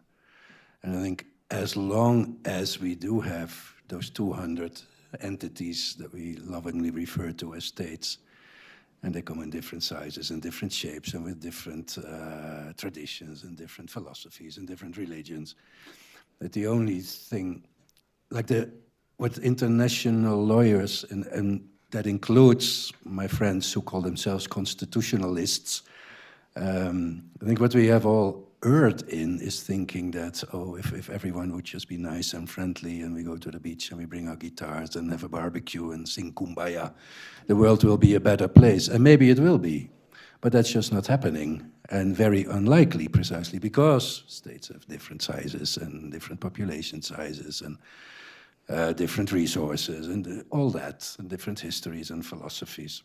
So then the best thing you can hope for, if peace, or at least the absence of violence, is one of the ideas to achieve, is something of a balance of power. You mentioned the Security Council, someone did, I think it was you. Well, someone did. Security Council too is a balance of power thing. Those 5 superpowers, the P5, trying to make sure that things don't get out of hand, the whole idea of the UN. Dag Hammarskjöld, the second Secretary General, once put it nicely, that the idea of the UN is not to bring us heaven on earth, but to prevent us from hell. And I guess for that reason, the balance of power is there to stay. You also see it in the EU, which is a little bit struggling with Brexit, partly for practical reasons, partly for financial reasons, but partly also because the power dynamics have to be reconfigured. It used to be France, Germany, and England. And when the EU was very small, it used to be France and Germany having a certain balance going on. So England was added in 1973. And leaving the EU has had the consequence that France and England all of a sudden have to look for other allies and try to find a new balance. One can only hope that they do, that it doesn't explode or implode. That brings me to the EU. Oh, I'm on a roll here. Wonderful segues. Could EU law have been used differently in the Maltese case? I don't think so. I'm not enough of an EU lawyer to know all the tiny little rules in Article 227 ter of the TFEU or something like that. I think the closest to an abus de droit provision, that was what you were referring to, right? Yeah. The closest is actually this Article 4, paragraph 3, the community fidelity, the solidarity obligation, which applies between the institutions and the EU. So the institutions would be the Council, the Commission, the Court, the Parliament. It applies between the member states, and it applies between the member states and the EU. One should not jeopardize that which the EU is trying to do.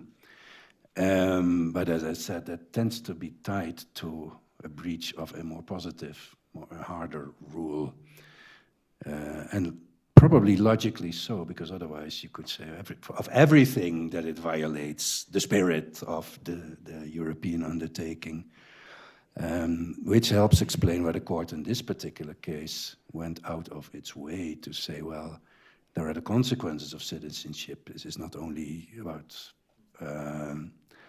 about citizenship per se and traveling throughout Europe, it's also about democracy. It's also about standing for elections. It's about being able to vote. And yes, it is about all that, but it's a very flimsy rope to hang up your argument on, right? It's a little bit of a silk thread rather than a firm rope. And it makes much, maybe too much, of the fetishization of democracy that I mentioned. That the court mentions this at every turn of its argument, and then at some point you start to think, really? You know, look at the latest turnout for European elections. What is at risk here, really, if only 30% goes to the booth at any rate, and then tends to vote along national lines to begin with? So if you're nationally a conservative, you vote conservative in the EU elections as well, and you wouldn't even think twice about it. So, but I understand why the court did that, but I'm not sure why and how sensible it was. I couldn't understand your second question, but we'll have time to discuss that in greater detail. So that brings me finally to Ricardo. Why is Grocio so important? I think there are two reasons. One is that, of course, his status reflects the status of Holland in the 17th century. Like Holland was, for a day or two, a fairly big power. Amsterdam, the financial center of the world. So if you would come from there, you would be taken a bit more seriously than if you would come from Nicaragua, right? Not having the same. You saw that before the Dutch, the Spanish were ruling the world, so Vitoria, Suarez are also familiar names to us, also claiming paternity over international law sometimes. You have throughout the 19th century, in the first half of the 20th century, you have the Pax Britannica with British international lawyers. The good thing, perhaps, about the Brits is that they are so pragmatic that they never really had a philosophy of how the world should look like. So there's not really a Grotius in the British system, I guess. They're a bit more pragmatic than that. So that's one part of the picture. And it tends to be the case that the position of individuals is partly determined by the position of their state of nationality in global politics. There are exceptions. Kelsen is an exception. Like Austria was, of course, a bit bigger and a bit more powerful when he lived than nowadays, but even so. And my close colleague Martti Koskiniemi is an example. You know, Finland's political power in the world is by no means matched by his influence on the discipline of international law, although that's more a theoretical, perhaps, than a diplomatic influence. Little caveat there. And what does that say about us? That is the $64,000 question, perhaps. I think we tend to need heroes and villains to make sense of the world around us, that otherwise, if we just look at the structures and the interest, it tends to overwhelm us. So we see the 17th century through Grotius. We see England in the 16th century through Hobbes, the 18th century through Locke, rather than by actually going and digging through all the thousands and thousands of history books and what actually did go on and who said what to whom. So we need that as shortcuts. I think that's a cognitive thing. We need heroes, we need villains. And then the question is why Grotius? Well, partly because Holland was a big power. My own hero would be Aristotle, but he never wrote much of international law. So there you go. Thank you very much. So I am persistent objector of still working without coffee in this moment. So we have a coffee break just now and 20 minutes maybe, and we need to go downstairs to other room. So in 20 minutes we'll be over there. So thank you very much, Pedro. Thank you, Jan, for this session. Thank you, everyone.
Bienvenidos al Instituto de Investigaciones Jurídicas. Usted se encuentra en el aula Dr. Guillermo Floris Margadant. Por su seguridad, estas son las medidas preventivas que deberá adoptar durante su estancia, así como las acciones a realizar en caso de presentarse una contingencia. El recinto cuenta con sistema de alertamiento sísmico, sistema contra incendio como extintores, detectores de humo e hidrantes, así como botiquín de primeros auxilios. Se cuenta con 2 salidas de emergencia, el acceso principal es una y en la zona media del lado derecho se encuentra la otra. Identifique la ruta de evacuación, zonas de menor riesgo y punto de reunión. Mantenga despejados los pasillos, escaleras y salidas de emergencia del recinto. En caso de activarse la alerta sísmica, conserve la calma, permanezca en su lugar y siga las instrucciones del personal.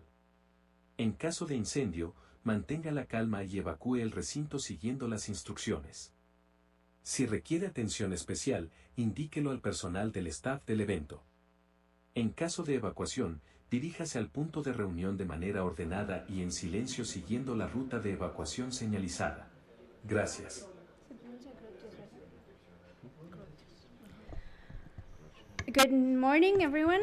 Welcome to our third session of the permanent seminar on the anniversary of one of Grocio's most important and yes, most relevant writings. The first session we had the pleasure of attending a keynote delivered by Juan de Dios Gutiérrez Bailón, in which even his paternity of international law was questioned, and his usefulness for understanding and reading current problems. Our second session we had earlier this morning with Professor Clavers and Pedro Martinez, who we are glad to have here as public, and we. During the second session, we discussed to some extent his legacy, how his work is useful to tackle and to address current and nowadays problems. This third session will talk about 2 different aspects of his legacy, to how we. Obviously, Grotius was a man of his time, as Professor Clavers said in his conclusion of our second session. And we are going to review and discuss how and to what extent Grotius influenced the legacy of the foundations of private law and the persistence of Eurocentrism in international law, in current international law. So this is going to be an amazing session and an amazing discussion. And I have the pleasure of presenting our first speaker, Laura Velázquez. She is a fellow researcher here at the Institute, so she needs no further presentation. We're glad to have you here. You have the floor. Well, thank you very much, Paulina.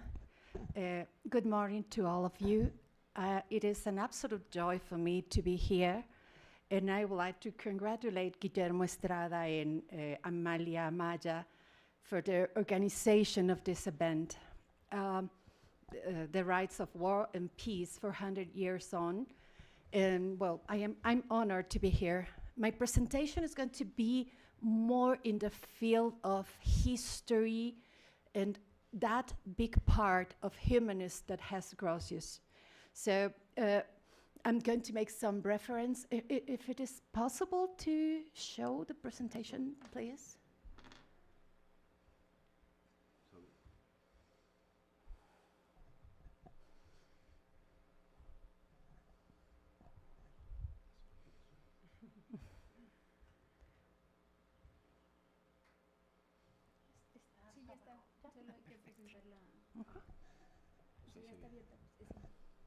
Well, I'm going to allow me to read a little bit because my jet lag is 3 years old. So it's sometimes really hard to organize and to have a precise mind when all of that is going on every day. So, as you are all aware, the main studies on Grocio have developed around public law. And in this academic division or mechanism to distinguish public law and private law, this distinction comes from Roman law, as Sulpianus mentioned in the book 1, when he said, would you, this next one, please? When he said there are two divisions in this subject, public and private. Public is that which has reference to the administration of the Roman government. Private law is that which concerns the interest of individuals. For there are some things which are useful to the public and other which are of benefit of private persons. Public law has reference to sacred ceremonies and to the duties of priests and magistrates. Private law is therefore, in its nature, for it is derived either from natural precepts, from those of nations, ius gentium, or from those of the civil law. I'm referring this because it is, well, one of the fundamentals of my presentation is that this distinction, it's very important, not just, I think it's just an academic distinction. Nowadays, we can see how private and public law are related, and in the most of the cases, the distinction is not important to consider or to find a solution. So it is important also that all the references I make are also content of the Grocio's book. So I also want to say that Grocio was a very humanist in the whole meaning of the word, because he was also a philologist. He was a historian also. His uncle was a Roman lawyer, I think. And that's very, very interesting, because in this time, it was like the integral formation of the jurist. So also, well, he was diplomat as Barthold Niebuhr was, and and he was also Romanist, philologist, and he found the Institute of Gaius in Verona. So it was a very interesting generation. I would like to emphasize this, would you change this threefold nature of private law formulated in the third century, that is natural law, ius gentium, law of nations, and civil law. So these are the three mains, or the three dimensions of private law. And also this distinction is in the book of Grocio, and how you are a specialist, you can see it's totally the content of Grocio, so which will be observed in the book of Grocio. In this tripartite division of law, property rights might be considered a part of the ius gentium, but not of natural law. That's a very interesting element that we can, because of the time, I'm not going to be able to be specific. For example, in all the private areas that, or the private law areas where Grocio wrote about, because we can find a lot of content in ownership and also obligations. I mean, well, I'm going to go on in the more, I will tell more later. Also, we have another Roman jurist that you're going to find it very known when you read the whole book of Grocio. Would you? Is Hermogenianus, a Roman jurist of the second half of the 3rd century, describes the jus gentium as comprising war, national interest, kinship, and sovereignty, rights of ownership, property boundaries, settlements, and commerce, including contracts of buying and selling and letting and hiring, except for certain contractual elements distinguished through jus civile. The jus gentium was thus in practice important in facilitating commercial law. So in this sense, this text would show you a big part of the content of the book of Grocio. And also, I want to mention another Roman jurist, well, not exactly or precisely Roman, is Gaius. He was from the north of Africa, and there is a lot of stories about him. But Gaius provides us with the following notion of jus gentium in the introductory paragraph of his Institutions. Okay, let me. I have it here in Latin. Every people, populus, governed by status and customs, observes partly its own peculiar law and partly the common law of all mankind. That law which a people established for itself is peculiar to it and is called jus civile, as being the special law of that civitas. In contrast, the law that natural reason establishes among all man-making is followed by all peoples alike, and is called jus gentium, law of nations or law of the world, as being the law observed by all mankind. Thus, the Roman people observe partly their own peculiar law and partly the common law of all mankind. So, why I'm taking this text? Well, because I'm going to talk about a systematic method that took Grocio in the book 2, when he's talking about private law. So, this methodological structure I think comes from Gaius, but also with Gaius not directly from the institutions, but because, as you know, these institutions were found in 1800s. So, but it was the content and the model of the Corpus Juris Civilis, the Justinian Institute. So Grocio took this from the Corpus Juris Civilis, and also with the mediation of some other theologians that I will mention further. And as you know, after recovering the Corpus Juris Civilis, this compilation inspired the later studies of glossators and commentarists or post-glossators that used the Mos Italicus. They all had the legalistic and conservative approach, aiming to prolong the application of Roman Ordo Legalis.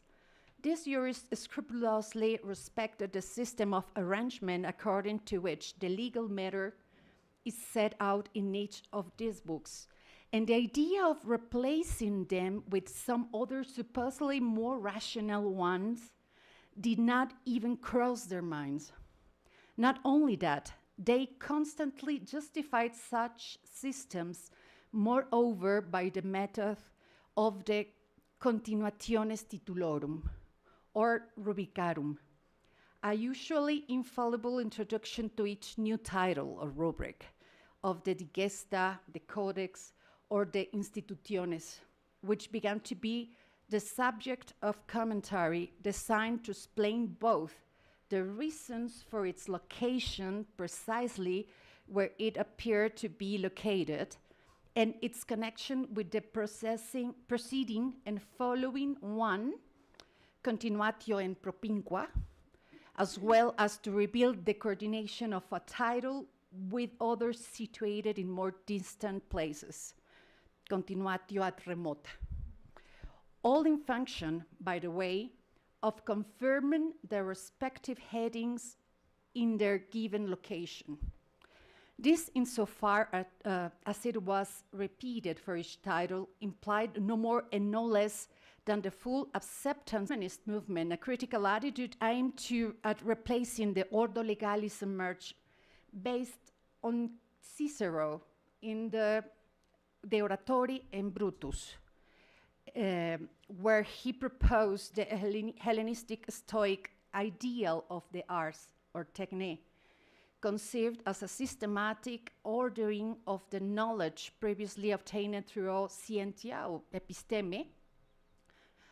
Cicero believed that the law of his time did not have an ars because, as had been the case in earlier times with other science, such as music or astronomy, law consisted only of empirical practice. Well, and here I must make a quotation. Well, Cicero was from the 1st century, but also referring Fritz Schulz and other philosophers and Romanists. We can find the application of other epistemological model. For example, the Aristotelian model of analytica posteriora in the Corpus Juris Civilis. We can find that model, all the process of observing the empirical world, using the pagoge, induction, formulating a high concepta, etc., and then applying the syllogismos of our deduction. We can find that, we can observe that in the Corpus Juris Civilis. So I think in this part, Cicero refers also the late part of the systematization, that is to classify in genera in partes. But well, to transfer this empirical knowledge into ars, he argued it was necessary to resort to another ars in turn, such as dialectic, which teaches to divide a whole in parts, to explain hidden meanings throughout the definitions, to clarify the obscure throughout interpretation, to receive first the ambiguous, then to distinguish, and finally to inform a rule with which to discern the true from the false, and with which to know what consequences can and cannot be drawn from certain premises. Cicero aimed to organize for the first time the whole civil law into an art, reduced to a few genres which are distributed like members of a body and clarified by definitions of the significance of each member to achieve a perfect art of civil law.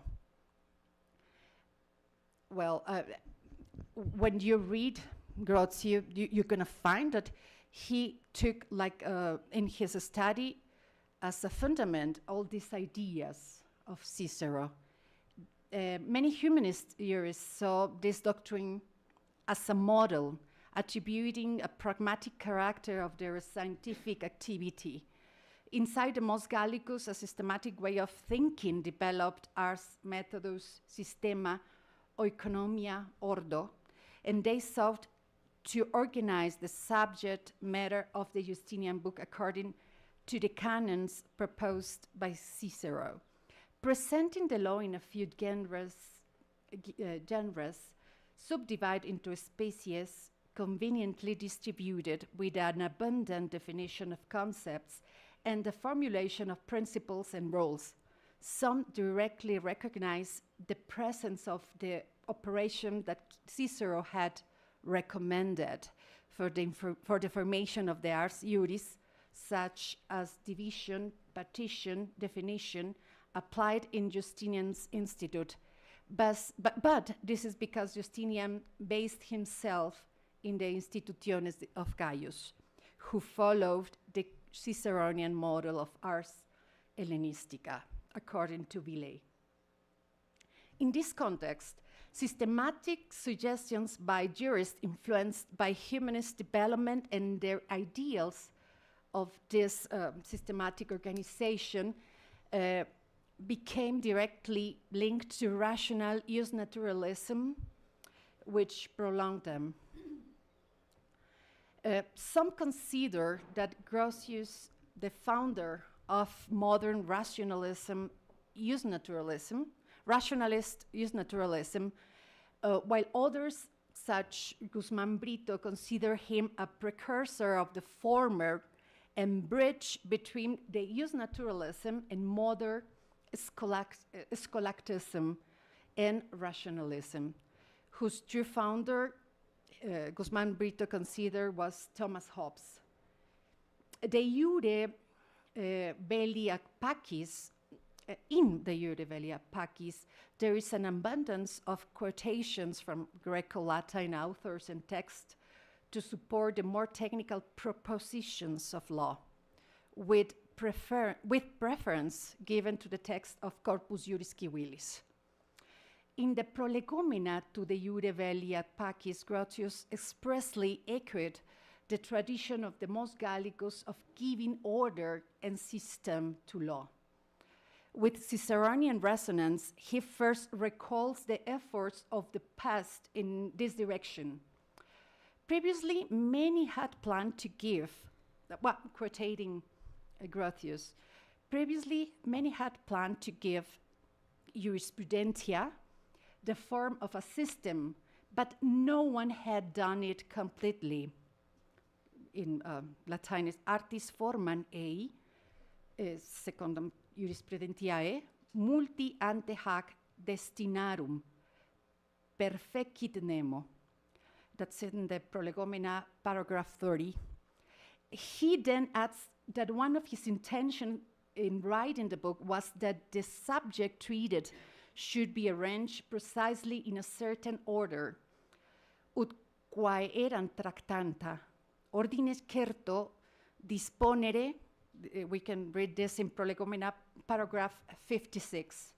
And sometimes within his discourse, when it is a question of passing from one subject to another, Grotius appeals to the ordo as an instructor that once the treatment of one subject is finished, the exposition of another must follow. Perduxit nos ordo ad. We can find that in the book 2, chapter 8, paragraph 1. So now he will see the ordo as an arts. Now we will see the ordo as an arts that Grotius in the preliminary discourse of the Prolegomena applied to the private law, set out in his De Iure Belli ac Pacis. Would you please? Well, this is, I think you're not going to be able to see it, but it's a reconstruction of the content in private law. So in the book 2, the second book. In the Prolegomena, Grotius lays the methodological foundation of an inquiry into natural law and determines its literary sources. In book 1, Grotius examines the notion of war, its justice, and its kinds, and the subjects legitimated to wage it. Book 2 considers the causes of war, which Grotius sees in injuria. That's a very important concept, and by the way, private law concept, not public law, in which in general we can identify with the violation of rights, so that in reality what he's dealing with here is precisely the violation of rights. Thus, the specific subject that we find studied in the second book are the ways of acquiring dominion over things between living persons, which Grotius classifies as original and derivate. The way of acquiring powers over persons, that is the power of father, husband, master, and sovereign, succession of causes of debt in dominion, and obligations and their sources, promise, contract, treaties, and illicit acts. In book 3, the author examines the procedures of war. This is the rules of warfare. So the second book is when we talk about private law, the second book is the important one, because we can reconstruct all his systema of private law. So I think, I don't know how many time do I have? I think you were... Oh, well, it's just, I designed a very long presentation, so I'm not going to take more time. So I'm going to make a resume of this because in this sense, well, it is a very complex and interesting reconstruction and the systematic that Grocio applies to private law. It is, there is a discussion because, how I already said, we can find a lot of principles from Gaius in Grocio's book. But there is also another part. I think we have to divide the content, a formal content or formal influence that Grocio took from somewhere, and also the material content. The material content, I mean, all of you know that came from a scholastic, the latest scholastic, and with some other elements, but the scholastic influenced a big part of Grocio's. What I'm trying also to refer in this part is that the formal influence that Grocio's took, there is, well, Venstra thinks that come from the logician, one second,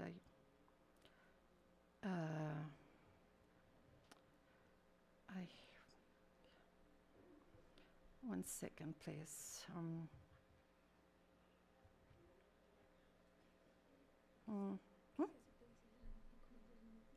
Sí, sí.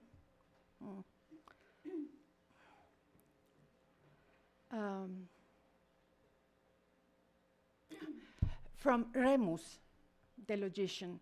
But there is a discussion because, for example, we cannot find in Grocio's book any reference from any student from Remus, but Remus was a very important logician in Europe before Grocio's.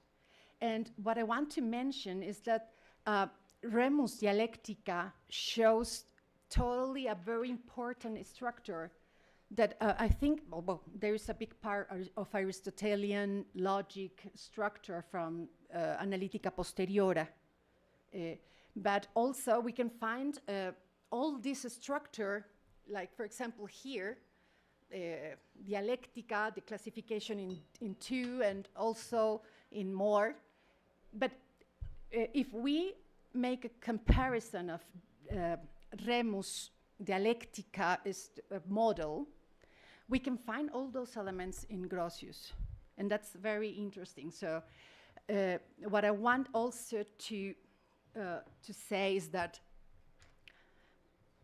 the systematization that Grocio's made of private law, that's a big part of me as a private lawyer. That's a very important part of Grocio's work. But how I said at the beginning, the most of the works about Grocio's are on the public law field.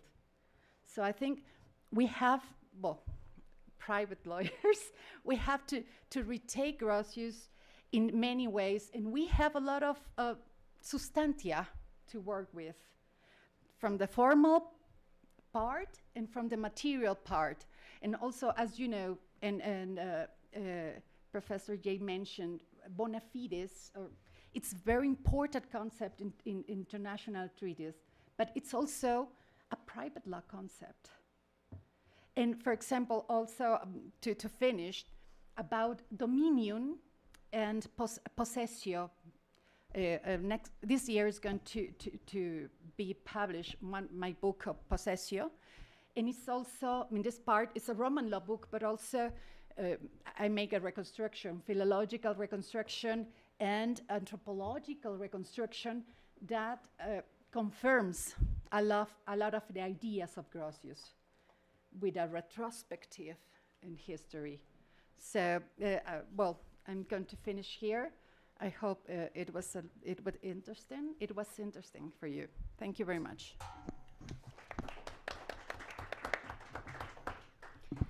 Thank you, Laura. I think that the last part that you stressed of the relevance of private law and how, most of the discussions on Grotius have been concentrated and focused on the public aspects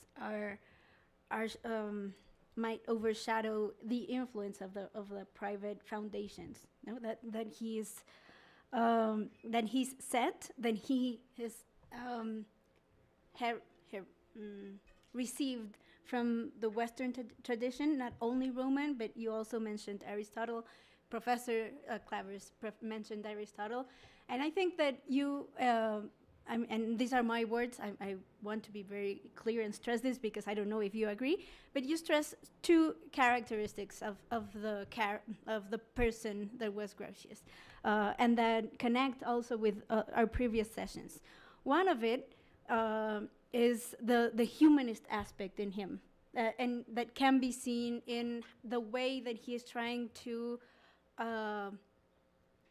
posit the naturality of rights, how rights are founded in a natural essence of the individuals and the peoples. And in that sense, I think the connection with Aristotle is very strong. Like by nature, Aristotle would say, by nature, some people are able to reason. No, and you also talked about the quality of reason and rationality, and by nature, exactly as you just said, some people do not have that quality, and they are destined to be slaves and governed only as one would do to slaves in the household. And this highlights, I believe, and this might be the most controversial aspect of his personality, his arrogance. In the first session, we talked about his arrogance and how he was not only arrogant in saying that he was going to do something that has never been done before, as you graciously left out that arrogant part of the phrase. But I think that this arrogance is completely related and strongly tied to the Western superiority ideology, and how this idea that how there's this idea that other peoples that are not that do not descend from Western and Greek and Roman heritage are less than other peoples, how they are only barbarians and destined to be governed as slaves. And for that, I think that I would like to leave the floor for Duria, which is going to talk about the Eurocentrism in Grotius. Please, for Thank you very much, Paulina. So I'm afraid I will touch again Grotius' arrogance by critiquing him. But talking about what is now modern international law and some critiques coming from the global south. Because I think that it is not widely accepted today that modern international law is equal for all states or all nations. Although ideally, and let's say in law, all states are equal, for example, have the same right to vote. For example, in international organizations, we know that in reality, states are not the same. And although they can raise their voice, they cannot really influence some international policies. So basically, I would like to talk about how these critiques are focused on, for example, the Eurocentrism and exclusionism of Grotius' ideas, the justification of colonialism, like how Grotius' ideas have been used to justify, like some years ago, colonialism, but also how still today are the basis for new forms of neo-colonialism, and how his ideas also produced and reproduced hierarchies in international law. So basically, I would like to talk about how his ideas or his thoughts are the basis for new forms of privilege of the global north. So I am going to talk, of course, about this global south and this global north in general terms, because I know that maybe not all the states or all rulers are the same or have exactly the same views. But just to say that from the global south, there's still a perception or a feeling that different forms of thought, like for example in politics, in law, in economy, are not taken into account properly. Not yet, not despite the fact that countries from the global north continue to exploit the continent, like continents in the global south, continue to impose some rulers, or at least to influence the appointment of some rulers that support their policies, but also because they still block people coming from the global south to go to the global north. And well, just to recall some of the main objectives, because I'm basically talking about this work on the law of war and peace, and more or less his work on Mare Nostrum. Well, the main objectives that I would like to recall are, for example, how he tried to establish the principles and foundation of natural law and the law of nations. Of course, he makes some differences between them, like he says that maybe sometimes the law of the nations follows this natural law, but not always. And then he introduces this discussion about justice, for example, what is lawful and what is just. But also how he set some rules of what is private property, but as a consequence also what is an international property.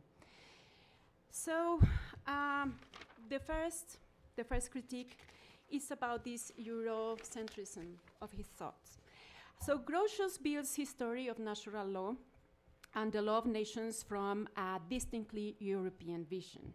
Like, of course, he follows this trend of this idea of the modern European state. But as a consequence, he also disregarded, like, for example, other political, legal systems of other non-European countries. The critique from the global south says that Grocio contributed to a legal framework that excluded non-Western societies from international law, and in the long run, that legitimized their domination, and it still legitimizes other new forms of domination. So the main arguments are that modern international law was born. Well, it was supposed to be born as a universal system, but in the end, it was a kind of European imperialist project, or a project from some very powerful European countries that denied the world's legal plurality. So its theoretical framework is mainly rooted in a Eurocentric vision that marginalized and excluded the legal, political, and philosophical traditions of the global south. So one may say, well, yeah, but in other countries or in many or in other nations, they have not some very developed legal systems or political systems, but that's not the truth. I mean, according to some European standards, maybe those systems were not as developed as those in European countries. But we have many works of anthropologists or other political scientists, just so to say, that prove that according to its own philosophies, according to its own worldviews, these nations, these peoples do have like very developed systems that work for them. They also maintain economic relations with other countries, like, for example, some European countries, and that worked. So I would like to talk about this universal reason, which is European. as Grotius assumed that only Christian European countries, or those influenced by Roman law, now that I was talking about the Roman law, embody the necessary rationality to participate in international law. So this was the standard. If you have not a political system similar to us or a legal system similar to us, you were considered underdeveloped, and therefore you have not this universal reason to rule yourself. But also who were considered subjects of international law, as Grotius held that only societies or states following the European model, like for example, with written bodies of law or monarchies, possess the capacity to be subjects of international law. So by doing this, it excluded other legal traditions, like for example, Grotius ignored or marginalized non-European legal traditions that during the same historical period regulated relations between peoples, conflict resolution, sovereignty management in other parts of the world. And these exclusions were not accidental. I say that they responded to a Eurocentric vision that considered only Roman canon law and the merging law of European states as civilized. So that is why it's not surprising that still the UN Charter talks about civilized traditions. Mm-hmm. Of course, I know this has been criticized, but it's there, and it has been there for many years. But these European civilized systems were considered as something universal, so that's why if you didn't abide by these standards, you would not be considered civilized. And I'm just going to mention some examples. I'm not going to go deep into this because I recognize that it's even more complicated. But for example, the Islamic law, no, that at the time existed. Some indigenous legal systems in America, and here I have to say that in Mexico we have some pre-Hispanic cultures that already have a kind of political system. They have their own law. They have also some bodies that rule and that govern, like for example the Mexicas, the Mayas, or in Peru the Inca Empire, the Mapuche people, like in South America, but also some African traditions of law and diplomacy, like in the Kingdom of Benin, or for example the Mali Empire, but also in what is now India and some Asian countries now, like for example, the Atasjastra, I don't know how to say that, not even in Spanish, but this is a 4th century before Christ system or text that govern interstate relations, espionage, and treaties, and is, for some, has been comparable to Machiavelli's work, for example. And well, China also had some taxation and sovereignty systems, no, that regulated relations with neighboring states, and we have to remember that China was already trading with Europe at the time. So this seems, what I want to say is that this seems already demonstrated a legal sophistication that contradicted European claims of civilizational superiority. And these systems exhibited non-Western sovereignty models, alternative property concepts, not private property, by the way, not most of them, and advanced commercial law and diplomatic equality norms. And by not conforming to the European model of states, these peoples were categorized at the time as barbarian peoples, for example, without legitimate sovereignty according to those European standards. So Grotius did not consider these systems, or perhaps he considered them. I don't remember exactly this part, but they were regarded as non-civilized. Even though Europe was actively trading with Africa, America, and Asia. So at the very end, this universalism that Grotius heralded was not really universal, because it erased non-European legal systems from view, legitimized colonization later on by claiming that only Europe possessed a natural law, established a civilizational hierarchy that persists today in institutions like the UN, the FMI, the WB. Indeed, we have discussed this topic when we talk about the International Criminal Court and how from in its early years, it only prosecuted people coming from Africa, despite the fact that some other European leaders and other European politicians were also committing crimes that are under the scope of the International Criminal Court, and justify war against non-Christian peoples as well, as, like, for example, in colonial territories, by arguing they violated natural principles, like natural principles again as this European view, while failing to acknowledge these principles were unilaterally defined by Europe itself. So what's the contemporary consequence? Well, it legitimizes the notion that mostly only Europe, basically, may dictate international law, or at least that has a heavier vote when taking these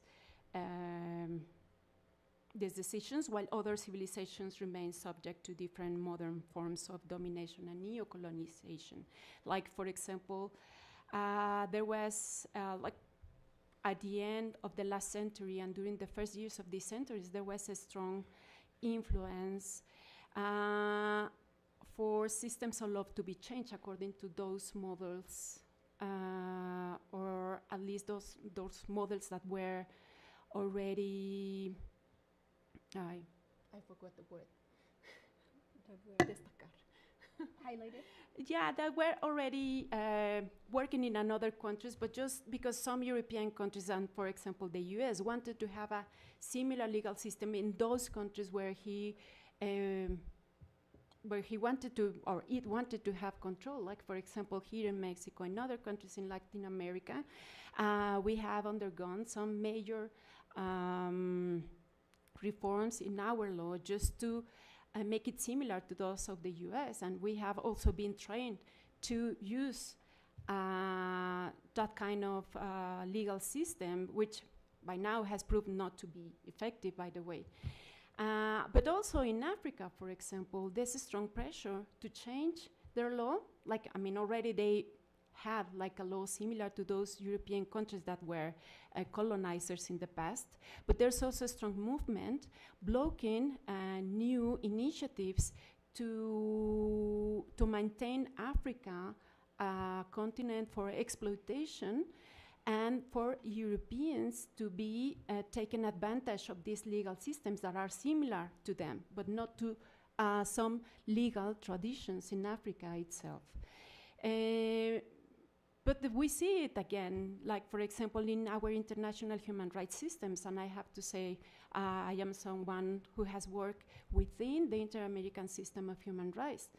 But the thing is that these international models of human rights are, or were modeled according to those, and following these European visions of law and international law, like, for example, human rights, which comes from this idea of fundamental rights, which were crafted taking into account this modern state, disregarding some other forms of protection of humans in other countries. So people, like, for example, indigenous people now have to file a complaint before these international organs following a European model of international law with foundations of these human rights, which were not exactly the same in their legal traditions or in this, on these worldviews they had, and they have to fight the state within these Eurocentric institutions, basically. Well, but I will touch more this topic later. But then, Grocio's ideas continue to shape global power structures today, although it is argued that all states can equally participate in fundamental decisions within the international community. Grocio's ideas created a legal dichotomy where only certain political systems can truly engage in international governance. As I say, like, for example, the United Nations, where the security veto power is permanently held by, we know, the World War II victors, no? The US, France, UK, Russia, China. And this is still today a great power privilege. Then, for example, at international financial institutions like the voting shares, which are determined basically by economic power, which of course countries from the global south have not. And this, for example, this may condition sovereignty. No? Countries from the global south face more scrutiny and intervention most of the time. And then also how structural adjustment programs determine if a state can be beneficiary of some international funds. So if you adjust your policies, economic policies, but also your law, you can be beneficiary of this international aid. So Grocio's hierarchy wasn't merely descriptive. It can be said, or at least its consequences are also prescriptive. And today is the basis for an international order where Europe, basically the West, I would say also the States, retains normative authority, and contemporary institutions at the international level use procedural rules that maintain material inequalities. And then the other critique is the justification of colonialism. For example, Grotius defended the right to just war, or the bellum justum, and the occupation of vacant lands, this doctrine of terra nullius, to justify the expropriation of territories in the Americas, Africa, Asia. And the critique coming from the global south says that these ideas facilitated colonial dispossession by denying ancestral land rights to indigenous peoples and other communities, non-Western communities, under the justification that they did not exploit the land, but of course according not to these European criteria. So the main argument is that yes, he is the founder, or he's one of the founders of modern international law, but he also conceived a legal and philosophical framework to legitimize European colonial expansion. His arguments concerning, for example, what is a just war, how a land can be occupied, and at the very end, what is now regarded as civilizational superiority were used for centuries to justify the dispossession of non-European peoples. And this has, this argument has like 4 layers or 4 axes. For example, the doctrine of just war was used in the service of colonialism, as Grotius revised this theory of just war from Augustine de Hippo and Thomas Aquinas, but adapts it to legitimize colonial violence. And I'm not saying physical violence, of course, but just the imposition of different thoughts. And also war as punishment for barbarous peoples. Like, for example, Grotius argued that waging war against those who violate natural law, like, for example, peoples that committed cannibalism, idolatry, or simply a refusal to trade with Europeans, was legitimate, and this was used to justify massacres in the Americas, in Africa. Like, for example, the conquest of Mexico was justified under the pretext of ending human sacrifice. And Christian evangelization, though one of the true aims was the plunder of gold and silver, as we all know.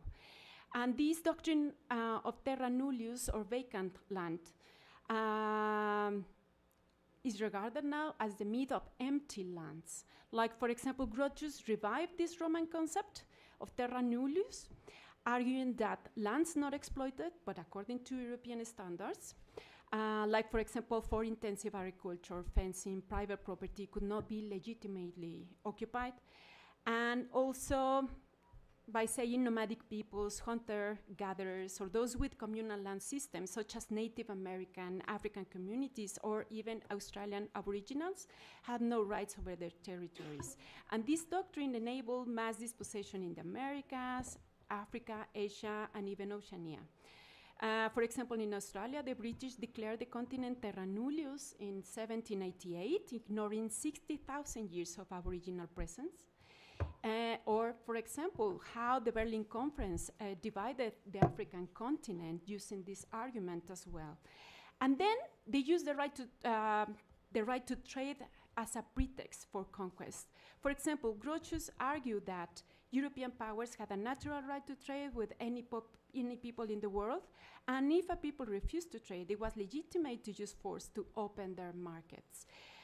And this is how the Opium Wars took place, how Britain invaded China to force it to buy Indian opium, for example, citing precisely these Grotian principles, The Dutch occupation in Indonesia justified as protecting a free trade of spices. And the critique coming from the Global South says that, or demonstrate how this argument perpetuated economic imperialism that still we see it. Like, for example, there is a civilizational bias. The argument presumes European trade norms as universally valid while dismissing alternative economic systems. Legalized coercion by framing forced market access as a natural right. And this provided intellectual cover for what was essentially commercial warfare against non-European societies. And new forms of imperialism and colonial rule continue, like, for example, the same logic persists today in unequal trade agreements, structural adjustment policies according to Western standards, and corporate rights over state sovereignty. And this has created an enduring architecture where international law protects Western commercial interests while legitimizing intervention against sovereign states resisting economic colonization. And then, well, I will just talk about very, very briefly about the last critique about the hierarchical universalism. Because although Grocio speaks of a universal natural law, in practice his approach established a hierarchy where Europe defines what is rational or civilized. The very notion of reason is very Western. So these marginalized global South worldviews, like, for example, from post-colonial theories, scholars question how Grocian universalism render invisible other forms of political and legal organizations, such as indigenous communities of African diplomatic systems or other legal traditions in America or Asia. So the main argument here is that although the work of Grocio's work was not merely an abstract treatise of international law, it was rather a key intellectual device for justifying European imperial expansion. And his legal theory provided conceptual tools that colonial empires actively employed for 4 centuries to legitimize occupation of territories, the exploitation of peoples, violent reorganization of the world under Eurocentric domination. And maybe I can talk about this more later if someone has a comment or a question, but I'm very passionate about this topic. Some here I know about that because I work within international law, but I'm also very critical of law in general. Thank you very much. Thank you, Julia. I think I share your passion, so I would have happily quit my job as a chair and moderators to continue talking about it. But I would like to say that it was inevitable to address some of Grocio's contradictions, and that, as you've well shown, it's not only him. They're not only his contradictions, but of Western culture and the notion of civilization. Of course, it's not a recent criticism that international law has received. Moments ago in our last session, Professor Clavers remembered Marticus Keniemi. He has very well said that this body of law and regulations has been an instrument to civilized inferior races or some peoples that are considered less than Western cultures. And you made me think about Professor Sue Gonzalez. I don't know if you have her on your radar, where she pertinently observed a couple of years ago that getting rid of the explicit reference to the standard of civilization remains merely cosmetic if we don't change the international sources doctrine, which Pedro was kind enough to remember on our previous session. And if we don't reflect on the persisting influence of these colonial ideas. So thank you, Julia, for your talk. I would like to open the floor for questions. If anyone would have a comment. Yes, Pedro, please.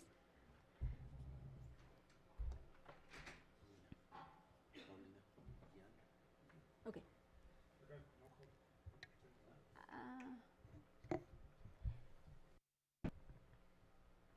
Maybe while we get the mic working, Professor Clavers could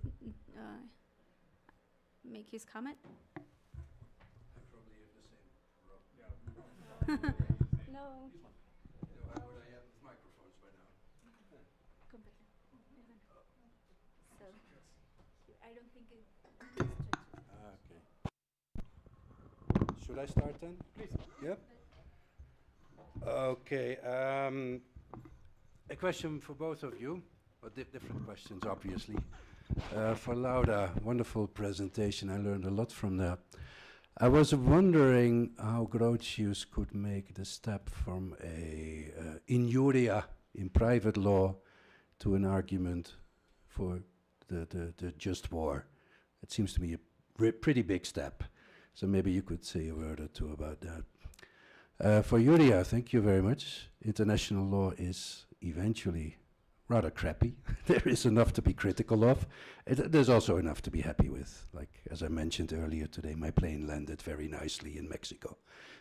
That's not something to frown at. No one shut it down or diverted it, so all that worked quite nicely. Having said that, international law is eventually what we make of it.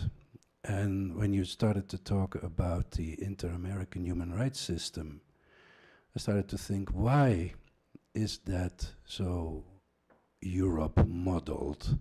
What prevents American states, especially maybe if we exclude the big one in the north, what prevents you from setting up a Latin American human rights system in accordance with Latin American values, with Latin American principles, prerogatives, desires, which may look a little like the European system, but maybe depart on some points. The Africans have done something like that in the African Human and People's Rights Convention. There is some attention for collectivities. I remember a Singaporean president or prime minister 2 decades ago endorsing the idea of Asian values, which rubbed some people the wrong way because they seem to be very good for people in positions of power in Asia rather than others.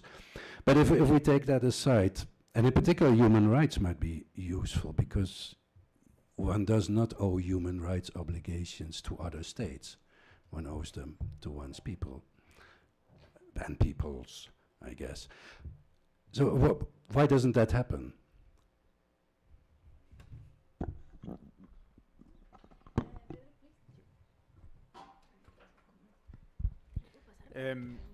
Yeah, thank you, Laura and Julia, for your very interesting presentations. I wanted to make a comment.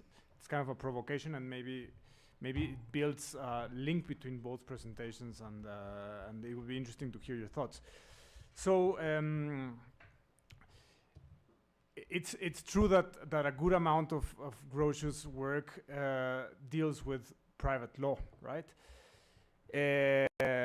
Also a good amount deals with public law. So an evident question is, what is the link between both parts of Grocio's work? And something I read, because as I've said, I'm not a Grocio scholar, but I read from Richard Tuck, is that Grocio makes a clear equivalence in moral terms, actually, of the state and the individual, right? So the state operates in the society of nations kind of as the individual operates in civil society, right? Among individuals. And in that sense, everything Grocio said on private law clearly applies to what he calls the law of nations, or it clearly informs the law of nations, right? Because the law of nations, as he thinks of it, is also a regime to, let's say, coordinate individuals, in this case, states, right? And I guess that is pretty much, I would say, the premise of international law to this day still, right? And thinking of international law in this way, being states kind of analogous to individuals, of course, then leads to a very liberal setting, right? Which Professor Clavers was mentioning before, right? So there's a very minimal concept of justice, which can be reduced to, well, don't injure your peer and just fulfill your promises, right?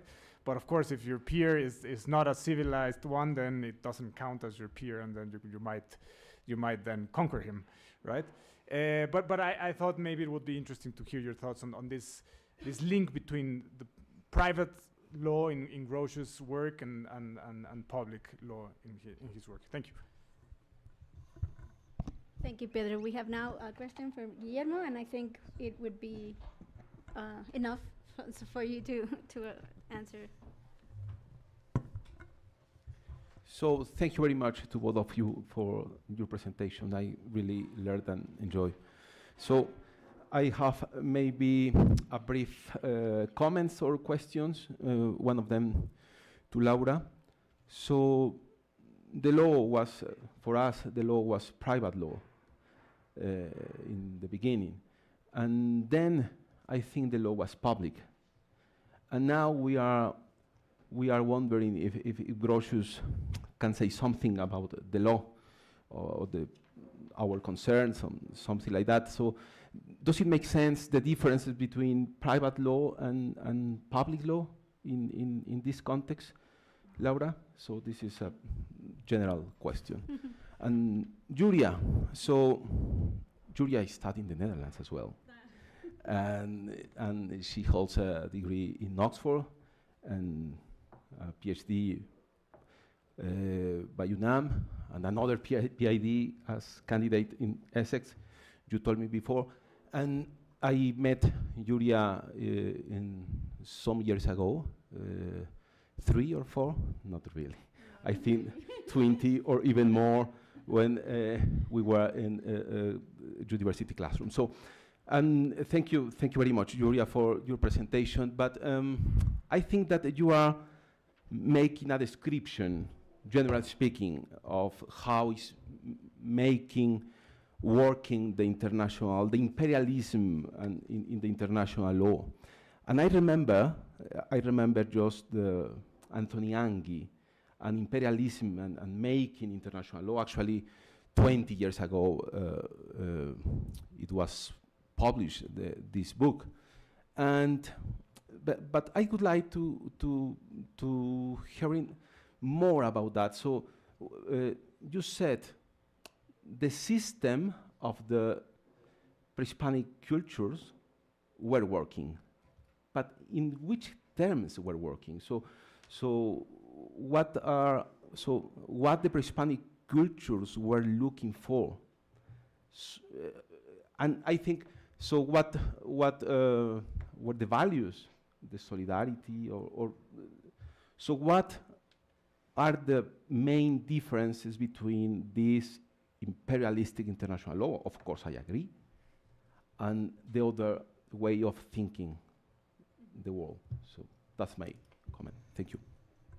So I don't know if Laura, would you like to start this first round of questions? Yes. Well, I will start with Professor Klaver's question about injuria. Well, injuria is a very important concept in Roman law, not just in Roman law. I mean, founded in philosophy.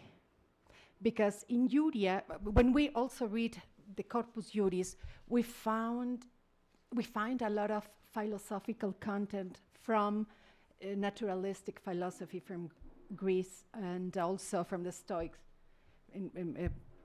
precisely. So when the injuria was in the process of formation, as it was more like an anthropological and philosophical concept, in the sense that someone should not do wrong to the other.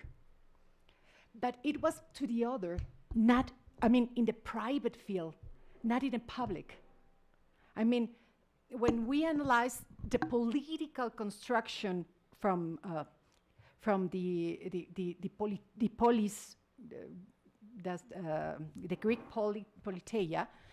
The public construction was very delimited. And when the Roman law took a lot of information and elements and figures from the Hellenistic world, they also took this philosophical element. But it was very interesting that there was just this injuria in the philosophical level, but in the private life. I mean, that there is in the concept of justitia in Roman law. Justitia es constans et perpetua voluntas iusum cuique tribuere. Justitia is the constant and perpetual voluntas to give everyone what they deserve or what is theirs.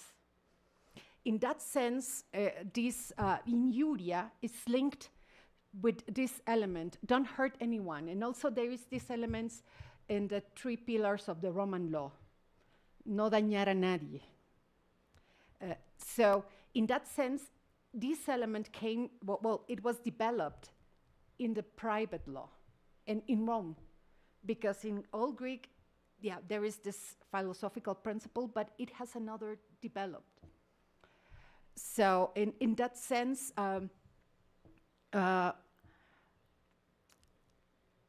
it is very interesting how these elements in Roman law did not develop the public sphere.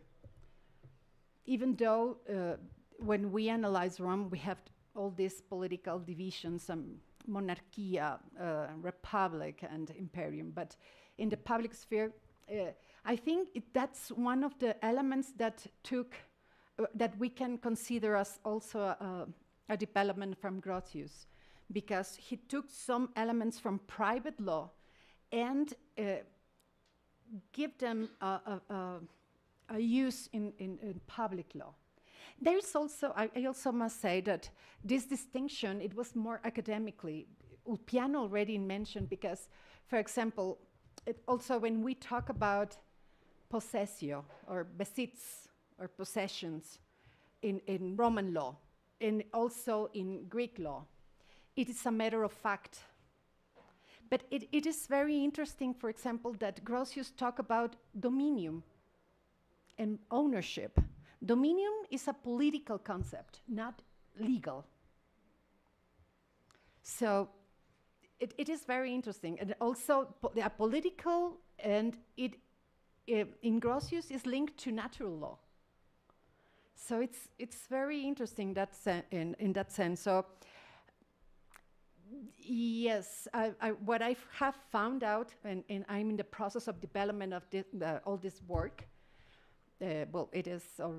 I have done a lot, but in that sense, my theory is that there is no clear division between public and private, and how maybe contextually and how Rome was developed, a lot of the law was developed in the private sphere, and then it was a little bit later took to the public sphere.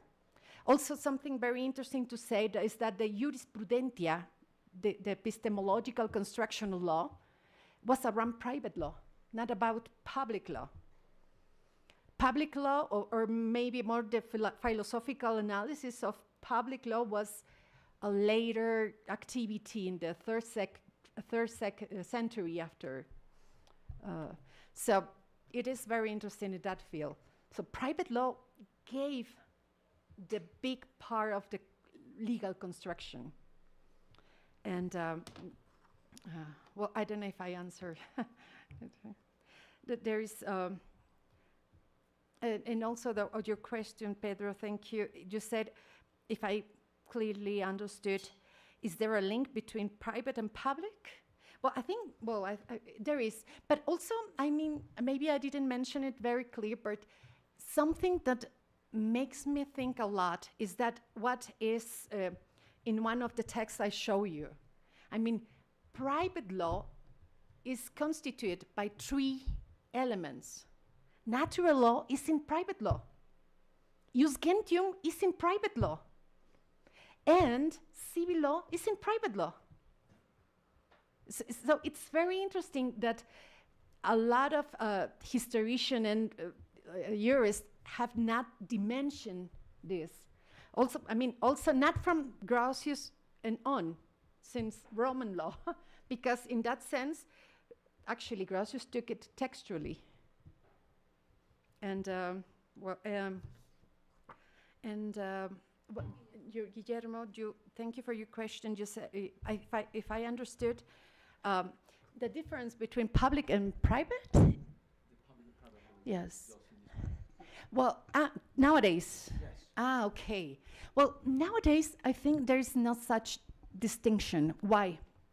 Because, for example, last year I was in Shanghai giving a conference about, because I am passionate about digital access, about also the central bank money and everything. So I was on that in commercial law. So then we were discussing this element. For example, we have to contextualize, because in China, for example, it's more, the public life is more in control of everything. So I think in the Western countries, it's more or we can say it so, it's more the private sphere. But somehow these spheres live together but are not opposed one to each other.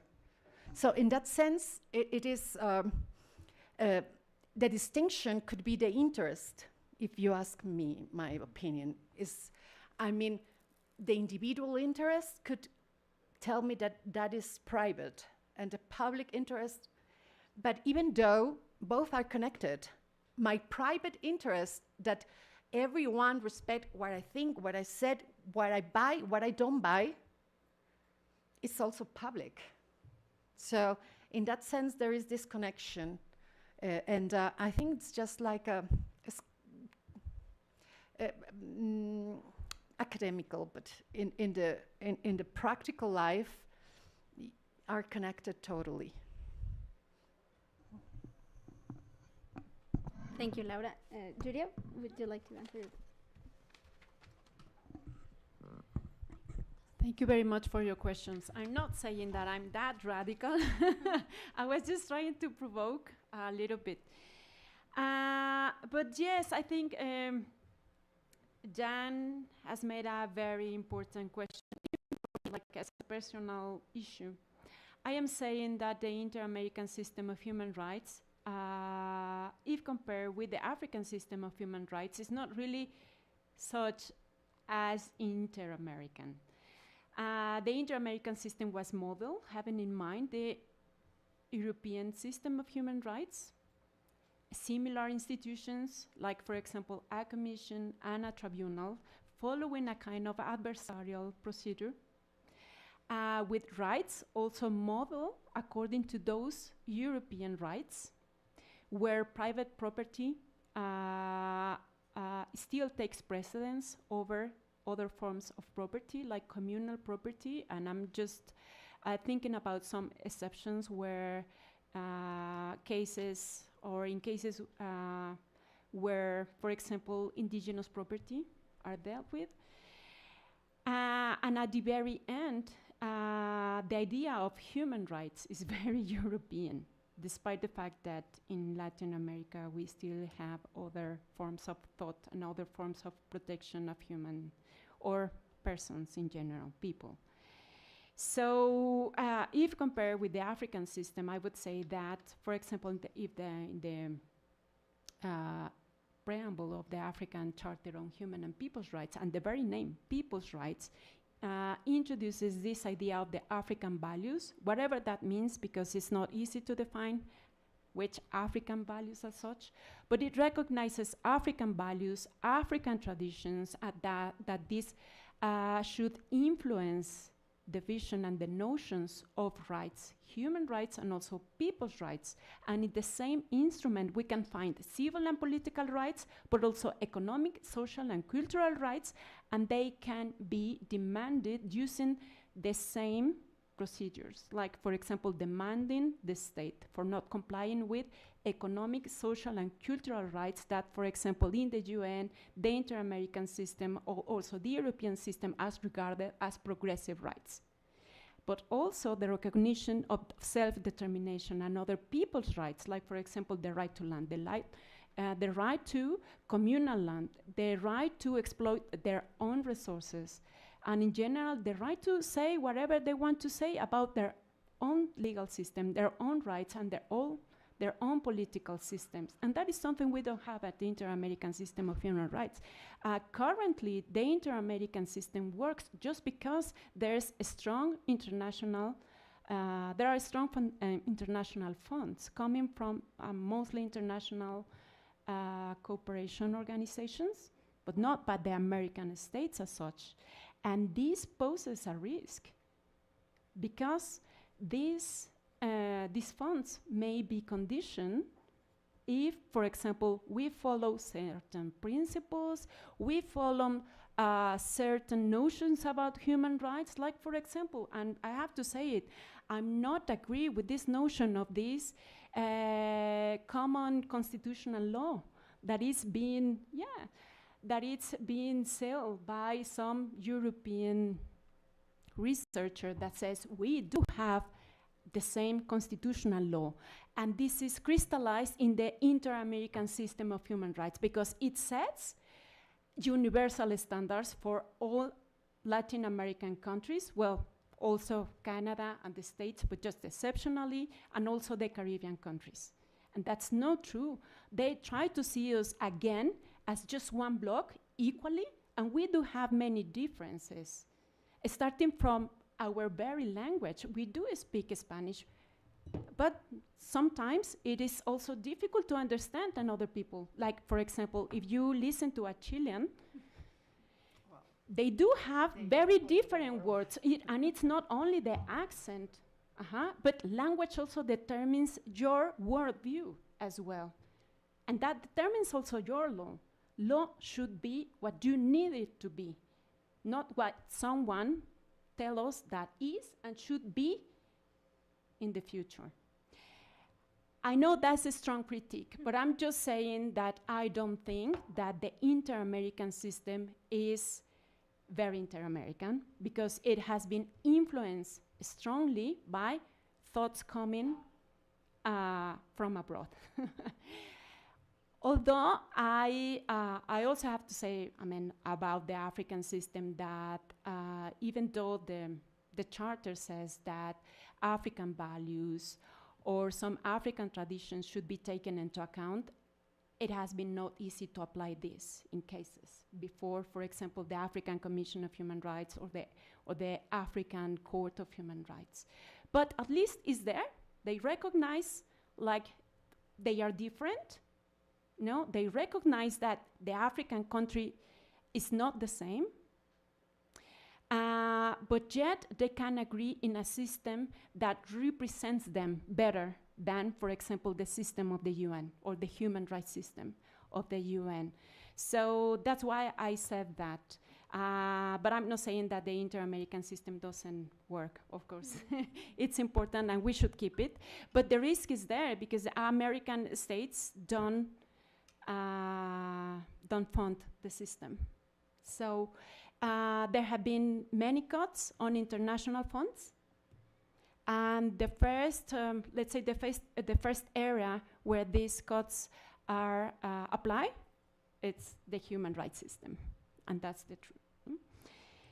And then your question about, I think it's a relation between private property and maybe international property and how these two were related, yes? Oh, yes, well, but I just want to say that this notion of private property can be also transported to the very idea of international property because I'm not an expert on private law, I have to say, but it seems to me that, those reasons according to which you can use a property or you can own certain property were also used to justify the exploitation of the overseas property. Like, for example, if you don't use it, and I think I mentioned it, like for example, cropping, or for example, like to cattle, or things that were like the basis of this private property, at least at the time. That can be also the basis for a just war. I mean, those motives were considered just. If you didn't use your land according to such standards, then someone else had the right to do it. And that's how, I mean, that's only one of the reasons why some European colonizers make these lands their own, just to use it in the same way in which Europe was already using their own land. I don't know if I explained it well. I'm not an expert, but there are some scholars that, of course, explain it better, but they say private property was closely linked to the notion of property overseas, no? And that's why, they wanted also to colonize some lands overseas. And then, Guillermo, basically you said in which terms pre-Hispanic cultures were working, as I say, under their own terms. And that's, the critique goes exactly to that point. If under their own terms that was working, that was okay, basically. So, and because I have here some notes about that. Like, for example, specifically pre-Hispanic cultures in Mexico. Well, let me see. Now I lost my notes. But for example, in the Mayan culture, or also the Mexica culture, they have a complex legal system indeed. Like, for example, the Tlatoani, some written codes, so to say, but they mostly not written as such. Some tribunals, like, for example, the Tlaxcitlan, and laws that regulate the property, commerce, and also what is now, what should be called criminal justice. For example, the Mayas, they also developed some kind of agreements, treaties between city-states, for example. They also have some customary laws, and all this is written in this famous pre-Hispanic book, the Chilambalam, for example. And well, I have some other examples, but what I want to say is that the critique goes or touches upon this, I think an anthropologist would explain it better. But the thing is that no matter what other thinks about my own legal system, what matters is what I think about it. And if it works for me according to what I need, it's okay. So if you see this legal system or pre-Hispanic legal systems or political systems using a Eurocentric gaze, you would say no. Like, these legal systems were not developed as those, in some European countries. But if you see it from within, that's what you needed, and that's what anthropology already says. It's not incorrect, it's not bad, if it works for every community, if it works for every people, like, for example, for indigenous peoples, no? And I think this is a problem that have, for example, in Mexico and other countries where we recognize indigenous peoples, somehow some self-determination right, but at the same time, we subject these indigenous peoples to our constitution, which sets principles and values of the modern state, which may be different from that of indigenous people. But it's basically that, no? The critique is about how, depending on the gaze, we can judge whether something is good or bad, incorrect or not, if it's developed or not, if it's civilized or not. Thank you, Yuria.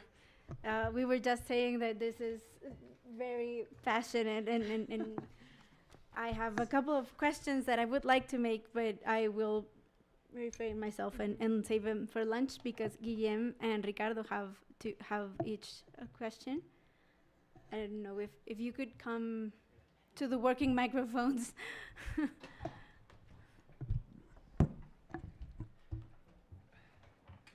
Thank you very much for the presentations. I think following Jan's first question, comment to you, Yuria. What about, for example, the court of the Andean justice system? Is this a different alternative? Is this, I mean, I heard, because, you know, like I never really delved into it, but I heard it was a transplantation of the European Court of Justice. At the same time, I know that some of the principles are, you know, doing justice to community law, right, in the Andean community. So would this be, is this an example you're familiar with? Is this something interesting? I think in generally speaking also, what would it mean, I guess, for everyone, right? What would it mean to have precisely a variety of courts, right? I mean, we have the Islamic International Court of Justice that I think hasn't started operated yet from the Islamic Conference, right? But it would be interesting to think about what actually would it mean to have different courts exerting international law jurisdiction at the regional level, right? So I think that would be a model for complexity. And also the same thing, right? I mean, following the same lines, I think that part of the problem, so I lived 3 years in China, and I've spent a lot of time like precisely engaging similar questions to the ones you're engaging with, right? And partially, clearly, the violence that international law produced was based on an absence of language, right? In the sense that, I mean, Chinese, it's not clear that it has, I mean, the word rights is Chuanli. I mean, it's not clear that it has a tradition. Dignity, in the sense that we speak of, it doesn't have really a tradition. And a lot of Chinese scholars actually dispute whether we can speak about Ren in the Confucian sense as if it would be about dignity, right? So, I mean, natural law, for example, there's, especially in the beginning of the 20th century, there's a number of papers on, well, does China have natural law?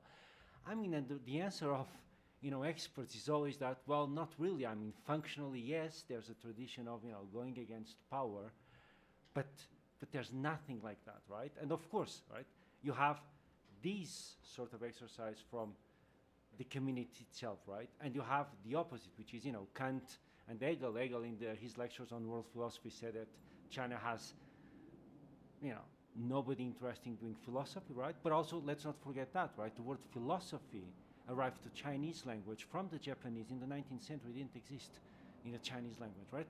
So I think here the problem, and I think following Jan's comment, right? The question is, I mean, literally would need at least to use some of the language, right, that is rooted in the past, accepting some of its legacies, right, and playing with it, right? And I think that here also, if you can talk a little bit about what you think of, you know, Kuzanki, or, you know, I recently read this work, Pez de Oro, by Chamalel, an Aymarian philosopher, and I think, you know, like and exactly, I mean, the challenge is, you know, like, and all the Peruvian, for example, constitution, if you could say something about this, you know, how could language be recovered precisely to try to create a different form and a different model of for justice institutions. Thank you very much.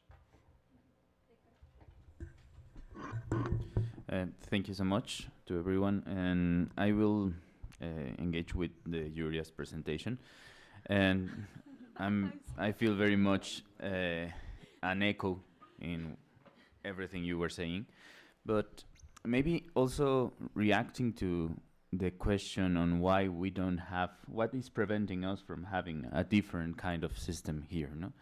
And I also think that many times the asymmetrical power relations in our planet are not addressed explicitly. And I think you were saying that so many times with the Inter-American human rights system, we have this kind of dynamic by which we know which is the design that it had, but at the same time, we have many scholars, many practitioners that defend that that is not the case, and it's a very well-shaped system, and actually responds to the context and realities in Latin America. And I believe we are leaving all the time aside the architectural and the design part of the international human rights system, and concretely international human rights law. So I would like to listen if you have an answer in if we need to reshape structurally the inter-American human rights system, given that this particular system was created in a time when maybe these criticisms were not so strong that could not influence the creation of such design. And I actually imagine that in that time you obviously had criticisms, but it was more related with socialism and more strong and structural critiques that were left aside of that kind of design. And actually, one thing that I am thinking is that maybe we need to, again, name all the things that, according to what I was saying in the former presentation, Grocio maybe did address. He spoke of power, private relations, and all the other actors there. But then is not that our idealization of international law is not working, well, or maybe is our idealization of international law that is not working, not that international law does not work.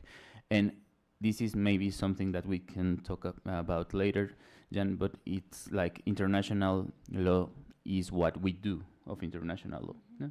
But I would like to listen, what would you think we should do with international law? No, but this is the other one. I leave or it to you.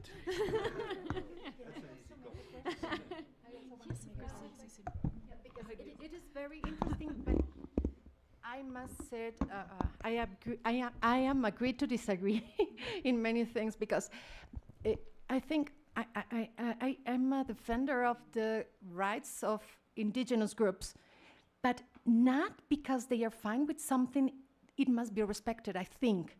That's why I'm asking this, because the genital African mutilation for women, would you say that they are fine with that? I mean, that's a question. It's a provocative question. The problem in Oaxaca, that it's forbidden, but you can go to the market and buy a woman. I mean, it's in the Constitution, there is a speech. In the reality, there is another speech. Other thing about children's rights. We can talk beautifully about children's rights, but last year there were more than 10,000 children disappeared.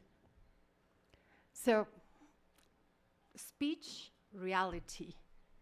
And in that sense, I think something that Professor Ray said, reality sometimes go far, and sometimes, well, many times, law doesn't answer. It's not the answer for many things.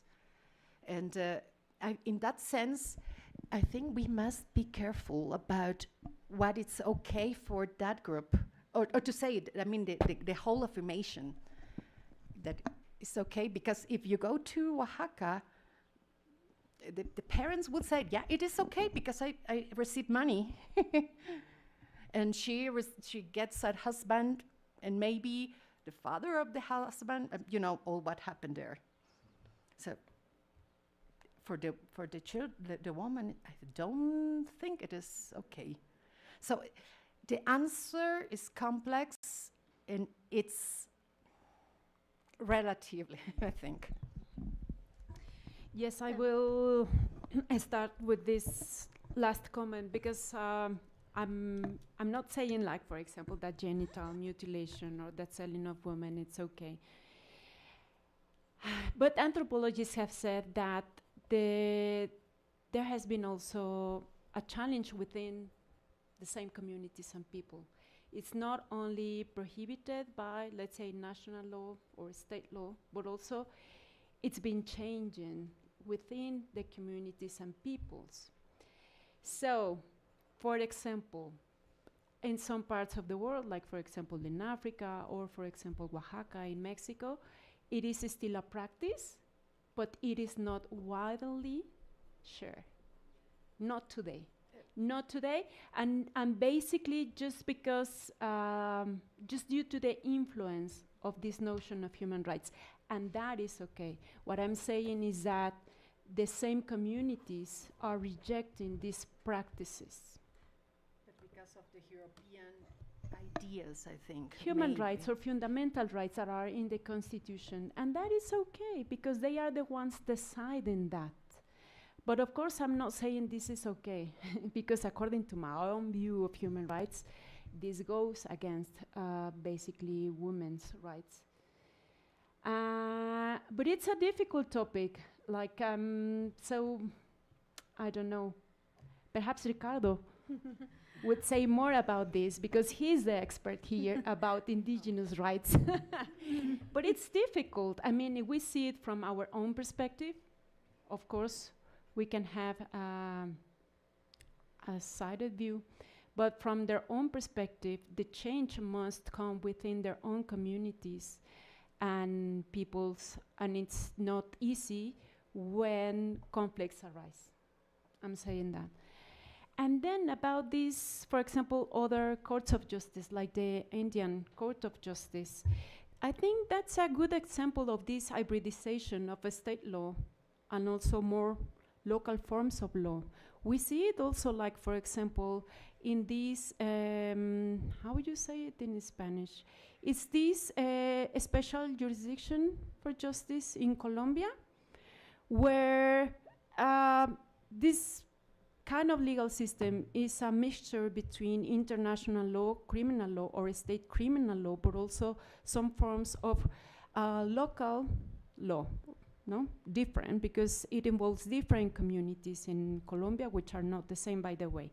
So the thing, and some critics have been that it is at the very end also something formed within the state law. So the state law permits those forms of justice that also incorporate some local views of justice. But I mean, at the end, it must be in conformity with the state law. But it's working. Like, for example, in Colombia, this is working. I don't know much about this Indian Court of Justice, I have to say. I know a little bit more about this special jurisdiction in Colombia, and it's working. And I'm really amazed by the way they, like, for example, they conduct hearings. It tries not to be an adversarial mechanism where both parties, like, for example, I don't know, ex-soldiers or ex-combatants or whatever, try to reach a conciliation with these indigenous peoples or these local communities, and it's working, because then the very end is not, or the very, the objective is not the sanction itself, but just to restructure social nets, no? Of, I mean, these very basic social nets between communities. But yes, I mean, that's just an example of how this can work, because, and I couldn't mention because I ran out of time, but I think that there are basically two views coming from the Global South on how this international order can be restructured. One is that the international order can be restructured if in reality these different views are effectively incorporated. But the problem is the very structure of international law.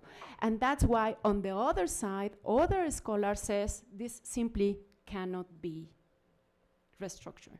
Or at least we have to come with a different international order. And that seems very radical, and I think that cannot be reached, at least not at this time. But I'm very afraid. I mean, at least, I mean, you certainly have heard the news about how, for example, in Africa, also in Latin America, there are some countries that are rebelling against this European or American influence, and they are really decided to take the fate of their countries in their own hands. This can be authoritarian. I mean, from this notion of a state and democracy that we have, this can be authoritarian. But for most people, I mean, in those countries, this is working. No? Like, for example, we see it in El Salvador, or we see it, for example, now in Burkina Faso, I think, where there was a coup d'etat, and now people is, well, at least this is what is said in the international news, people is happy because they are being educated, they now have hospitals, they now exploit their own lands, no? They expel the French diplomatic people. They also are denying visas for some European countries, for some US citizens. And they are happy for that, because it is said that they are having now what they didn't have for many decades. And I mean, in other countries, some things are replicated, like, for example, the rejection of visas for American citizens, no? Saying that, yes, you can come here and exploit my country, but I cannot go to your country, I am banned. Well, this no longer will take place, for example. So, and that takes me to your question, Ricardo. If I have some answer, I don't have answers. I just have many concerns, indeed, because I don't see if this can be changed. I'm not saying, and I'm not recognizing that within the international law, there have been major developments. Like, for example, when we work like in blocks, like the block coming from Latin America, or the block coming from Africa or from Asia. But again, we have to play with the rules that these very powerful states at the global north set. How can we change that? No? So yes, that's what I have to say by now. Thank you, Julia. I think that we've after this discussion, we can agree that one of the reasons for the relevance of this seminar is that we are using Grocio as a pretext to discuss current issues and to discuss not only nowadays problems, but their origins and their heritage, and how, for example, I was thinking about your question on if we, for example, subject Western law and Western international law to the same standard of criticism that we subject other legal systems, no? And maybe we could continue to discuss this during lunch, but I would like to finish my participation remembering a comment from Professor Clavers in another occasion in which he said that maybe we should focus on aspects of international law other than jurisdictional and what happens at courts, and maybe we could get to more complex and more I would like to say interesting, but this has been completely terribly interesting. More complex discussions. As I heard that Amalia wanted to say something before we close our session. Amalia, I don't know if you have the mic. Yes. Thank you. Thank you. I just wanted to thank you all for a wonderful session. When Guillermo had the idea of putting together this seminar and he invited me to be part of this, I have to say that I felt a bit out of my zone of control. Theme. This is not Grocio's work. Is not a work that I'm a specialist on, and hardly familiar with, as a matter of fact, until these seminars, and I felt really out of my zone of control, but of comfort. But of course, I mean, the classics are classics for a reason. In Mexico, Rodolfo Vázquez, many of those who are there are friends and colleagues of him, organized this fabulous seminar on the classics, different classics in sociology, anthropology, law, and it was always thought-provoking and interesting in the same way in which I think this seminar has been, because classics are classics for a reason. They lead us to, they thought about important topics of their time, and they move the discipline forward, and I think it's fabulous to see the way in which Grocio's thought still speaks to us, whether to criticize, to engage with his ideas, the way in which it is esteemed timely, I think has been very vividly seen in this seminar, in which we have talked about the colonial approaches and problems of citizenship and the decline of sovereignty, the distinction between the private and the public. So it still springs and speaks to us in many important ways. And I'm very grateful for the opportunity that Guillermo afforded of putting together this seminar that will be continued in Edinburgh. It would be wonderful if some of you, for some reason or another, end up being in that side of the ocean. It will be wonderful to have you there as well. I've enjoyed the discussions very much, and I'm very much looking forward to the second part. Which you were going to introduce? Las siguientes sesiones? Which I have the honor to present. Thank you, Amalia. I just remember everyone that we have a couple of sessions left for this permanent seminar on war and peace. And then the next session will be on June the 4th. It will be in the university, at the University of Edinburgh,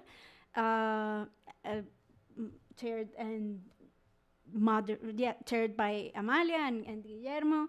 And the last session, if I understand correctly, will be on August 26th. We have a round table to close with a golden bow of the seminar. So thank you, everyone. Thank you for being until the end of the seminar, which was very stimulating and controversial. Thank you.